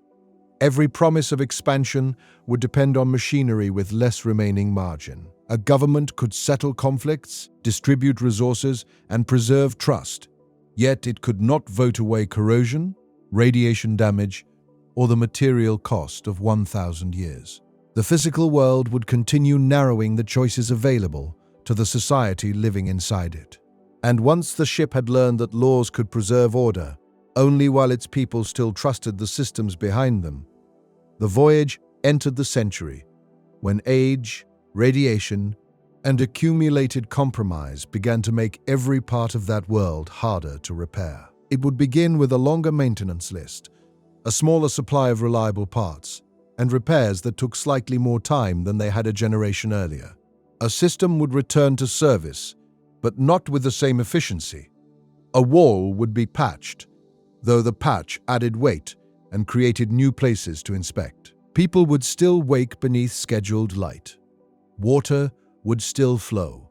Farms would still produce food. Children would continue attending school while technicians moved through older sections with increasingly careful steps. Radiation would pass through the ship in small amounts, despite shielding. High-energy particles could damage electronics, weaken materials, and slowly increase biological risk. Shielding placed around the most important habitats would reduce exposure, but it could not protect every cable, sensor, workshop, and outer structure equally. Microscopic impacts could leave pits, cracks, and weakened surfaces. Thermal cycles would repeatedly expand and contract exposed structures. Every rotation, engine correction, and movement of large machinery would place force through parts that had already survived longer than their designers had experienced. A replacement component could be new while the structure supporting it remained old. A fresh pump might connect to pipes installed 3 centuries earlier. A modern control system could depend on cables routed through walls no one wanted to open because the shielding around them had become difficult to replace. Engineers could inspect known weaknesses, but no inspection reveals everything. Some regions might be inaccessible without shutting down systems that supported entire habitats. Others could contain radiation, heat, or vacuum conditions that made human entry dangerous. Rooms near weakened structures could be emptied. Corridors might close permanently because keeping them pressurized no longer justified the risk. Habitats once built for comfort could become storage or shielding material. A child could grow up hearing stories about parks, observation rooms, and public halls that still existed behind sealed doors but were no longer safe to enter. The community would promise to reopen a garden after the reactor replacement, or restore an old habitat once manufacturing recovered.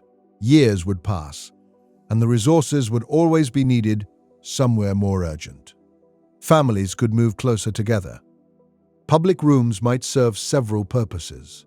Schools could share space with training centers. Farms would produce more calories in less area, leaving fewer places intended only for beauty. Each generation would compare life mainly with the years it remembered, not with the ship at departure. Several farms, power systems, water processors, and archives allowed one section to fail without threatening the entire population. But every backup consumed material and labor. A council might decide that maintaining 4 independent water systems was no longer practical when 3 were working well. Decades later, Another would reduce 3 to 2. Seed banks, embryos, microbial cultures, and stored genetic samples needed stable temperature, power, and regular testing. A storage failure could damage material that no one used in daily life, making the loss difficult to notice emotionally. The community might discover that a crop variety or genetic line had disappeared only when it was finally needed.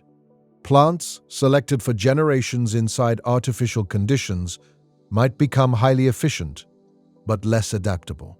A narrow group of reliable crops could dominate because experimental varieties required space and risk. A fungus, bacterium, or virus could evolve within the closed environment. Isolation from Earth would prevent new infections from arriving, but it would also prevent new treatments, resistant crop lines, or outside biological diversity from being supplied. Knowledge could survive, but some drugs require complex manufacturing and ingredients difficult to reproduce indefinitely. Equipment for imaging, surgery, and diagnosis could become simpler as advanced components disappeared. A condition treated easily during departure might later require long recovery or become life-threatening. Preventive medicine would grow more important because curing disease could consume resources the ship no longer produced easily. Radiation exposure across generations might increase cancer risk and damage tissues, especially if shielding had been reduced or if people spent more time in lightly protected work areas. A technician entering a damaged outer section might receive exposure that shortened their life but prevented a failure threatening thousands. If the same communities repeatedly supplied people for dangerous work, sacrifice could become another source of inequality. A micrometeoroid strike might damage one habitat. A reactor fault could contaminate another. A farm disease might affect the section growing the population's main protein crop. The ship could compensate them with space, resources, or political protection, though every form of compensation came from somewhere else. Power shortages could reveal how deeply every system depended on energy. Reactors did more than provide light. They drove air circulation, water purification, manufacturing, communication, medicine, agriculture, cooling, and the artificial gravity or rotating systems maintaining human health. Reducing public spaces, education, or recreation might preserve energy while weakening social life. The crew could build new reactors if it retained the knowledge, fuel, material, and industrial tools. But a reactor is not one machine. It depends on purification, precision manufacturing, control systems, shielding, cooling, and trained workers. Children could be educated for roles in a replacement scheduled decades ahead. Material would be collected slowly from abandoned sections. Other repairs might be delayed to preserve capacity for the project. The ship could remain calm on the surface, while every major project carried less margin than the one before it. They might reduce operating temperatures, lower pressure, slow machinery, and distribute loads differently through the structure. A pump designed for 20 years could serve 60 if used gently and rebuilt often. Children might grow taller or develop differently. Muscles and bones could require more exercise. Returning to a stronger gravitational environment at the destination could become harder with every generation. Together, they would create a ship quieter, colder, darker, and more crowded than the one that left Earth. Passengers might watch images of wide public gardens, bright corridors, and rooms no longer accessible. The early ship could appear luxurious, almost careless in its use of space and energy. Others would understand that the opening generations had built the knowledge and stability, allowing the voyage to continue at all. Every generation had made choices under pressures the following. One understood only partly. A component redesigned during one crisis might create maintenance problems 100 years later. A population reduction that protected food supplies could leave too few specialists in another period. A decision to close one habitat could preserve power while concentrating people in a way that made disease spread more easily. They would identify a core world that must remain functioning. Enough habitat for the population, enough farms for food, enough power for life support and manufacturing. Enough industrial capacity to reach arrival. The ship had been built as a complete civilization. Declaring part of it expendable would mean accepting that the future could no longer contain everything the founders intended to preserve. A musical instrument made on Earth might contain metal required for medical equipment. A sealed room preserved since departure might occupy space needed by a family after another habitat failed. The ship could not preserve every artifact, custom, language, and design for 1,000 years. What people practiced would survive more easily than what they stored. Songs still sung could cross centuries without original recordings. Skills used daily would remain alive. Traditions that required rare materials or large spaces could disappear. The archive might contain advanced theories and designs, yet, if no one had the tools to use them, they could become difficult to separate from history. Engineers might know that Earth once manufactured devices far beyond the ship's current ability. They could understand the principles while lacking the industrial chain needed to reproduce them. Its people might read detailed descriptions of machines they could no longer build. Artificial intelligence systems could preserve guidance longer than individual experts, but their hardware would age and their training data would reflect earlier versions of the ship. A system could recommend a repair method requiring materials no longer available. It might misunderstand cultural changes or continue optimizing for conditions that had vanished. People would modify it, simplify it, or divide its functions across smaller systems. During the opening centuries, the destination could feel inevitable because the journey had only recently begun, and the ship remained strong. Navigation might show progress, yet the physical condition of the vessel could make the remaining distance feel longer rather than shorter.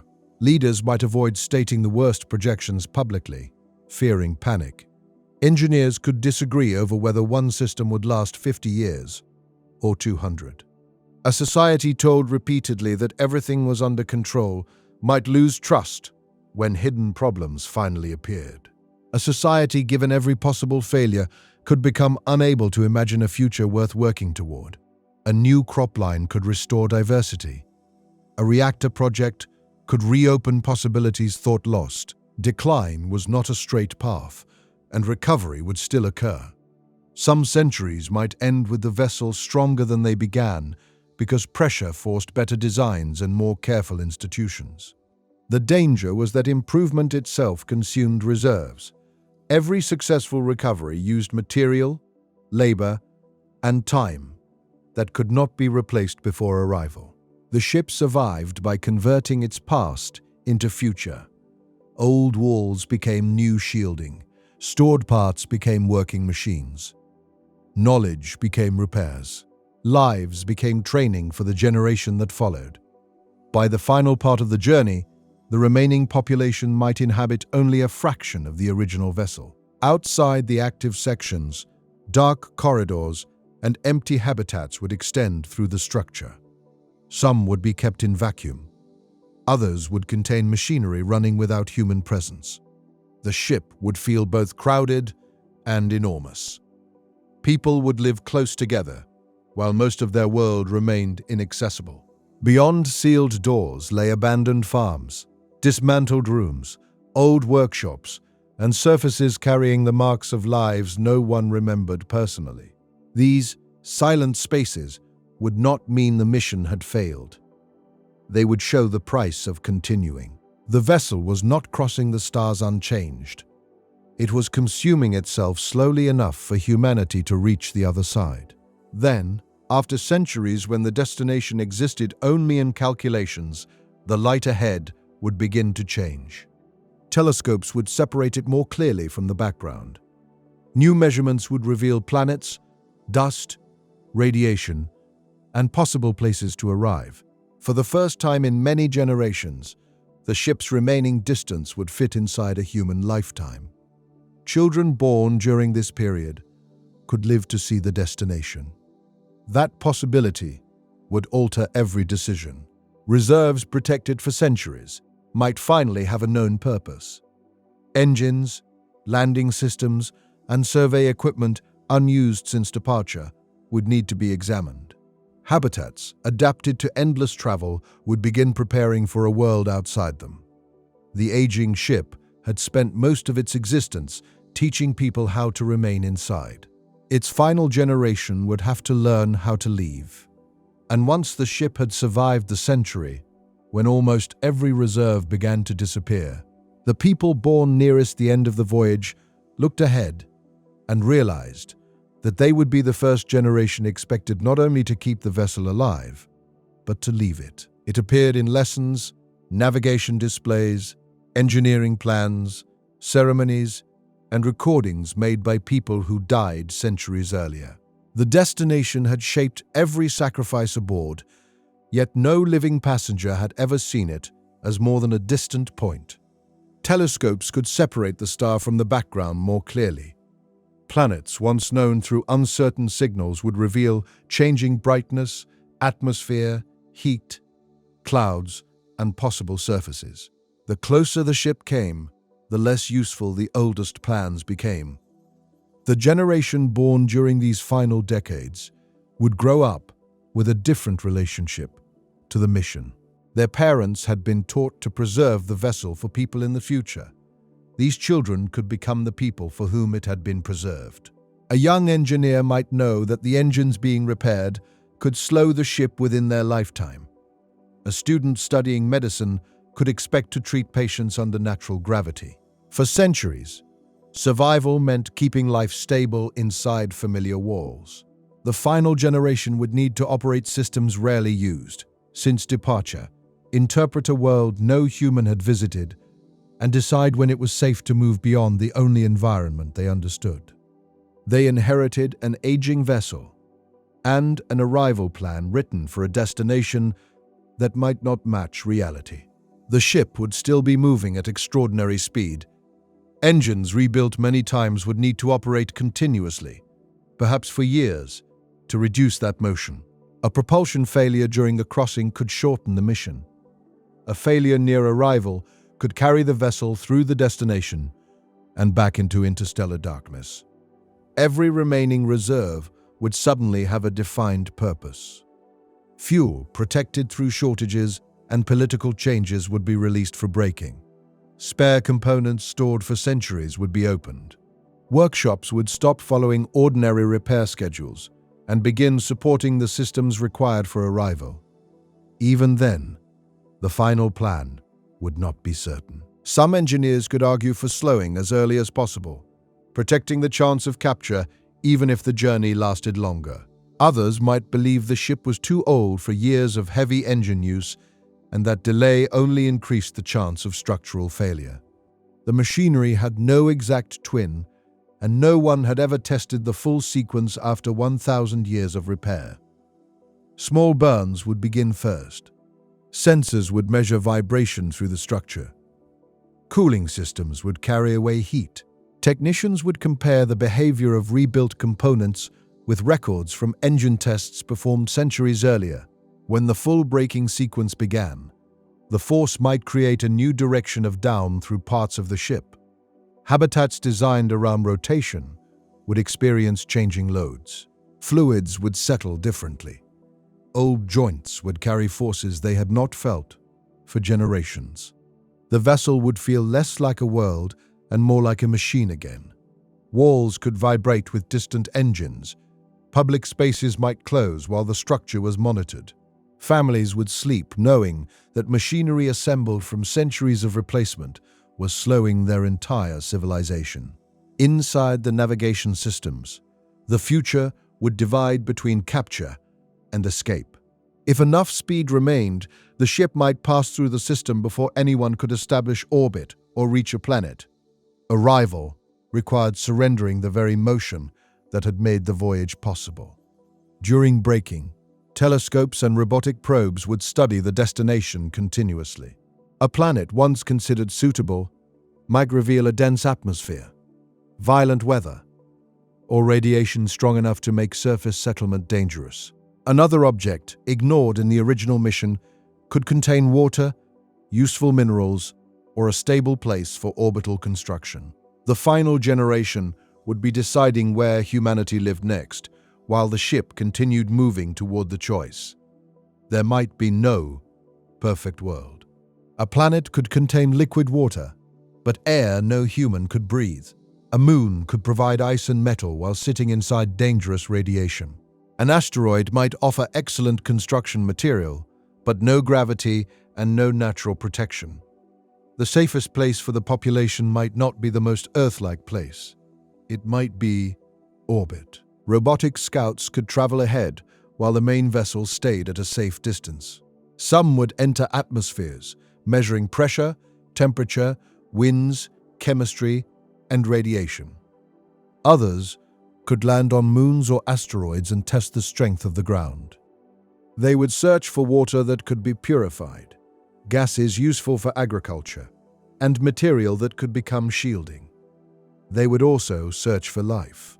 Even simple biology would change every decision. A living world could not be treated as empty land waiting for human use.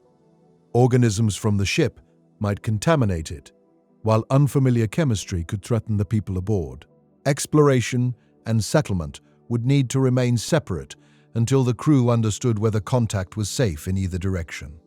A population that had crossed the stars might remain inside the ship, while robots moved across the world beneath them. Children could watch clouds, mountains, or frozen plains on large displays while being told that no one could step outside yet. The destination would be close enough to see and still beyond reach. The ship was aging. Farms, reactors, and habitats could not remain reliable forever. Waiting carried its own danger. The final generation would inherit the conflict between urgency and patience. Landing craft would need to be rebuilt after centuries of storage or redesign. The original vehicles might no longer exist. Their materials could have been used elsewhere, and their software could depend on systems the ship could no longer reproduce. Engineers would construct new craft using current technology, local observations, and whatever manufacturing capacity remained. An uncrewed craft could descend, collect samples, and return. Sealed laboratories aboard the ship would study rock, ice, air, and possible organisms. Only after repeated tests would a human landing become possible.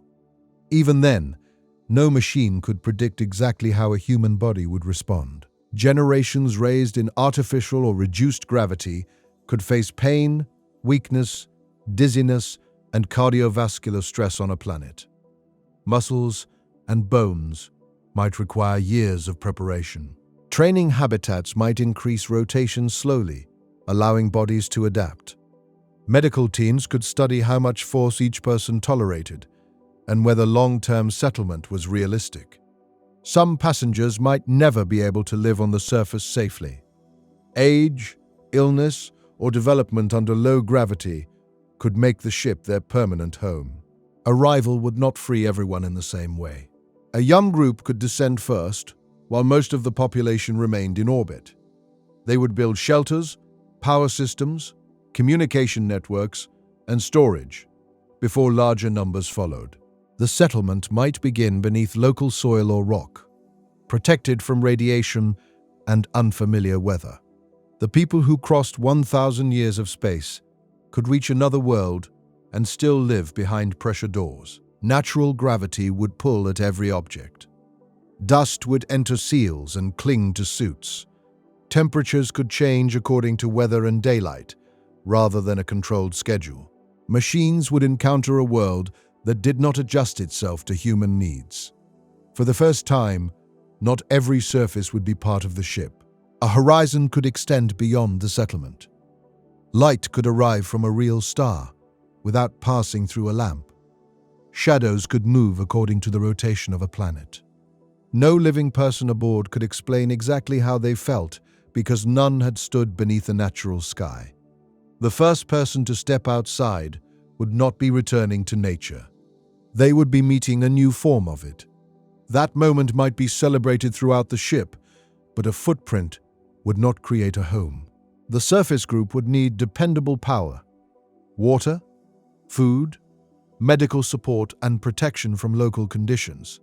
It would need enough redundancy to survive if transport to orbit failed. The ship could not send its entire population downward until the settlement proved it could survive seasons, storms, and equipment failures. Children born there would be the first humans whose bodies developed under the gravity of another world. They could become physically different from those remaining aboard. A new separation might begin almost immediately. The orbital population would continue living through artificial cycles. Surface settlers would adapt to local days, weather, terrain, and gravity. Two human communities could emerge before the original ship had finished unloading. Keeping part of the population in orbit would protect against disaster on the surface. Keeping part on the surface would protect against failure of the aging vessel. Separation could become redundancy at the scale of civilization. The ship might not have enough time to create every layer of safety. Its systems would continue aging throughout arrival. A reactor could not be told that the mission had nearly succeeded. Pipes would not stop corroding because a planet had been found. The vessel still needed maintenance while its best engineers and resources were being moved into new projects. This would create a dangerous period, when the old world and the new one both depended on the same limited population. The ship could not be abandoned quickly. Its farms might remain the largest source of food. Its medical facilities, archives, workshops, and reactors could be far more capable than anything built on the surface. For decades, it might remain the center of human life in the system. Cargo vehicles could carry local water and minerals upward. New shielding could surround the oldest habitats. Components manufactured from local material could repair systems that had survived the crossing. For the first time, the ship would receive matter it had not carried from Earth. That change would mark a deeper arrival than any landing. The closed world would no longer be completely closed. Its water cycle could be replenished. Its factories could use fresh metal. Its shielding could become thicker rather than thinner. The vessel that had spent centuries consuming itself might begin to grow again. Growth would also change its purpose. The engines that carried it between stars might never operate at full power again. Fuel tanks could become storage or living space. Forward shielding could be dismantled for new habitats. The ship would slowly stop being a vehicle.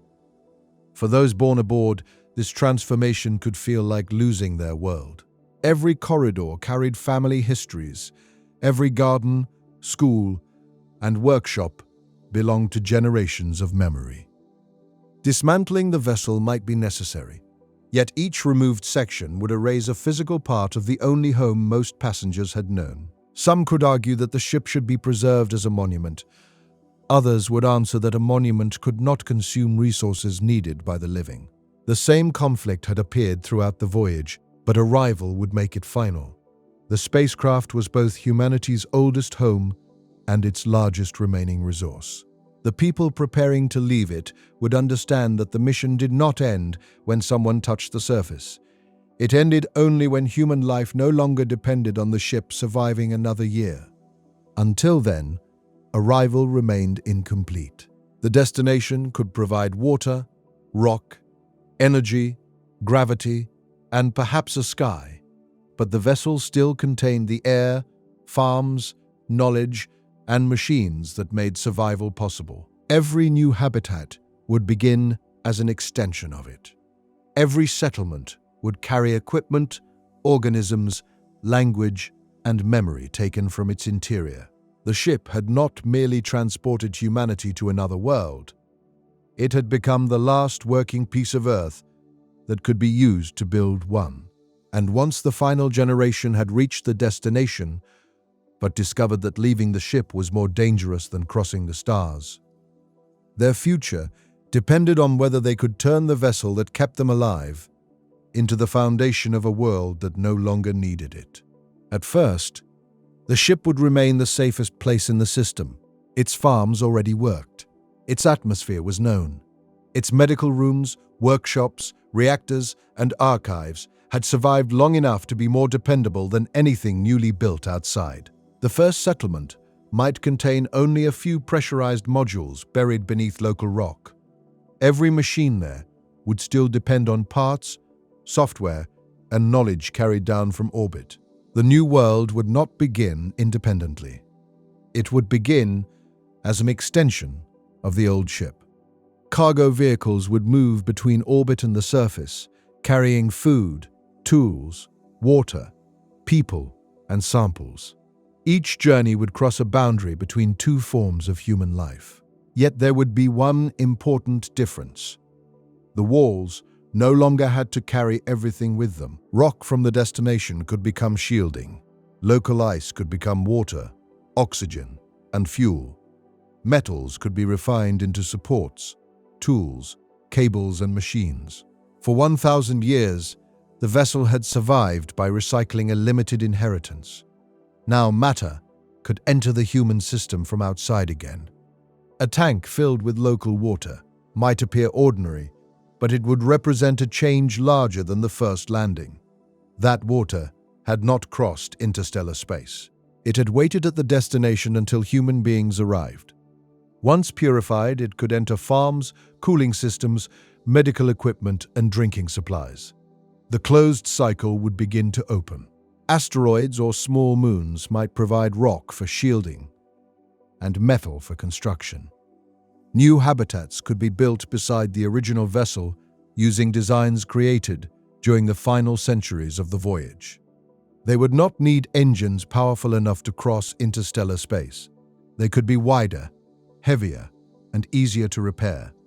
A structure meant to remain in one system could trade speed for strength. Its walls could become thicker. Its water reserves could grow. Its farms could occupy larger spaces with more biological diversity. Rooms could be built for comfort rather than limited by the mass required for acceleration and braking. But the old vessel would still contain most of the civilization's ability. Its archive held the history of Earth and the 1,000-year crossing.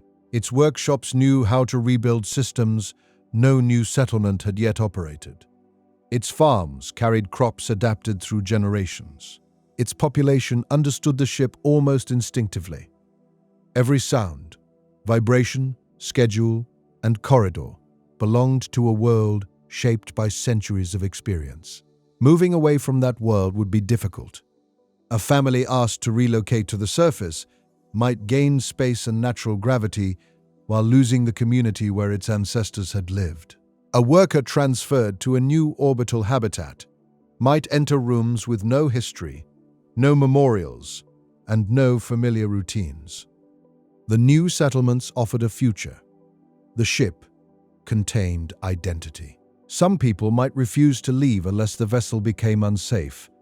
Others could see settlement as the true completion of the mission and regard permanent life aboard as fear disguised as tradition. Neither side would be completely wrong. The ship was old, damaged, and expensive to maintain. It was also the only human environment proven to survive centuries without a planet. The safest future might require keeping part of it active while reducing dependence slowly. Independence would be built through redundancy, rather than declared in one moment. There might never be a single day when the new world officially stopped needing the ship. Each success would make the original vessel slightly less central. That change could feel like achievement and loss at the same time. For 1,000 years, every generation had been taught that preserving the ship mattered above almost everything else. Now, success required allowing that importance to disappear. Parts of the vessel might be dismantled carefully. Fuel tanks emptied during arrival could become storage, or living space, shielding material could protect surface settlements. Structural beams could support factories, or pressure tunnels. The main engines might never operate at full power again. Their housings, cooling systems, and fuel lines could become material for a civilization that no longer needed interstellar speed. Nothing useful would be discarded. Every panel, cable, valve, and section of hull had crossed 1,000 years of space. Even damaged material could be melted, cut, or reshaped. An old corridor might become the wall of a school. A piece of the forward shield could protect a hospital. Metal from an engine housing could become part of a bridge between habitats. The physical history of the voyage would spread throughout the new civilization. People could live inside structures made from rooms their ancestors once occupied. The community would need to decide what became a memorial and what became a resource. Arrival would not stop cultural change. The first settlers would remember the ship as home. Their children might know it as the place where older relatives were born. Several generations later, it could become history. Earth had already passed through the same transformation. It began as a lived world, became inherited memory, and then became a distant origin known through archives and delayed messages. The ship could follow the same path. Home would move again. Children born under the new star might never experience artificial gravity as normal. Their bodies would adapt to local gravity. Their sleep would follow the rotation of a planet or habitat, rather than a schedule designed during the voyage. They could learn the ship's corridors through recordings in the same way earlier generations learned Earth's forests and oceans. To them, the crossing might sound almost impossible. A closed world moved through darkness for 1,000 years. People were born, lived, and died without seeing the destination. Machines were rebuilt by descendants of engineers who never met. Air, water, food, laws, and memory survived inside one moving structure. The story might feel too large to belong to ordinary lives, yet every part of it would remain visible around them. The language they spoke would contain words created aboard. The crops they grew would descend from plants selected in artificial farms. Their laws could preserve principles developed during shortages and habitat conflicts. Their buildings would contain material taken from the vessel. The journey would not become a separate event in the past. It would continue shaping how the new world understood survival. Humanity would arrive as one population and slowly become several. That division carried risk, but it could also protect survival. One settlement could endure if another failed. A disease might remain local. A political crisis would no longer threaten every human being in the system. For the first time since departure, humanity could exist in more than one independent environment. This might be the true completion of the mission. The journey would be complete only when one accident could no longer erase every human life that had crossed the stars. The ship could remain active through much of it, serving as archive, factory, transport hub, medical center, and emergency refuge. The two human worlds would remain connected, but neither could guide the other. The original mission had been launched by one civilization and completed by another. Neither Earth nor the destination would fully own the people who arrived. They were descendants of both the planet and the vessel. Their identity had formed in the space between. Even if the new world resembled Earth, the people entering it would not be the civilization that left. What survived would still be human, but shaped by 1,000 years of living inside a machine. It must adapt, forget, rebuild, argue, lose things, and create new meanings. The ship would survive not by preserving every original part, but by allowing itself to change while protecting the living system inside it. By the time the new habitats became independent, the old vessel might be nearly empty. The ship would feel larger in silence. Air would be transferred where it was still useful. Power lines would go dark.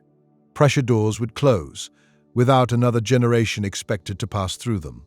The artificial world would end gradually, just as it began. The structure could remain in orbit, partly dismantled and partly protected, circling the world it had reached. From the surface, it might appear as a moving point of light. Children could look upward and be told that their entire civilization once lived inside it. They would see something small crossing the sky and struggle to understand that it had once contained every human being in the system. But humanity would no longer depend on one machine alone. It would have farms in several places, power from local sources, homes built from local material, and children whose future did not require the interstellar vessel to survive another year. The ship would have completed its purpose by becoming unnecessary. It carried a planet's living memory through the dark, long enough for that memory to take root somewhere else.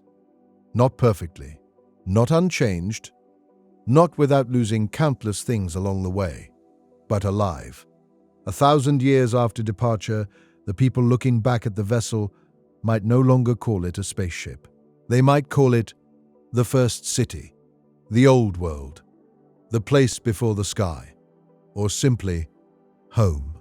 And as the silent structure continued circling above the civilization built from its remains, the journey would no longer belong only to those who crossed the stars, because every life growing beneath the new sun would be carrying it forward.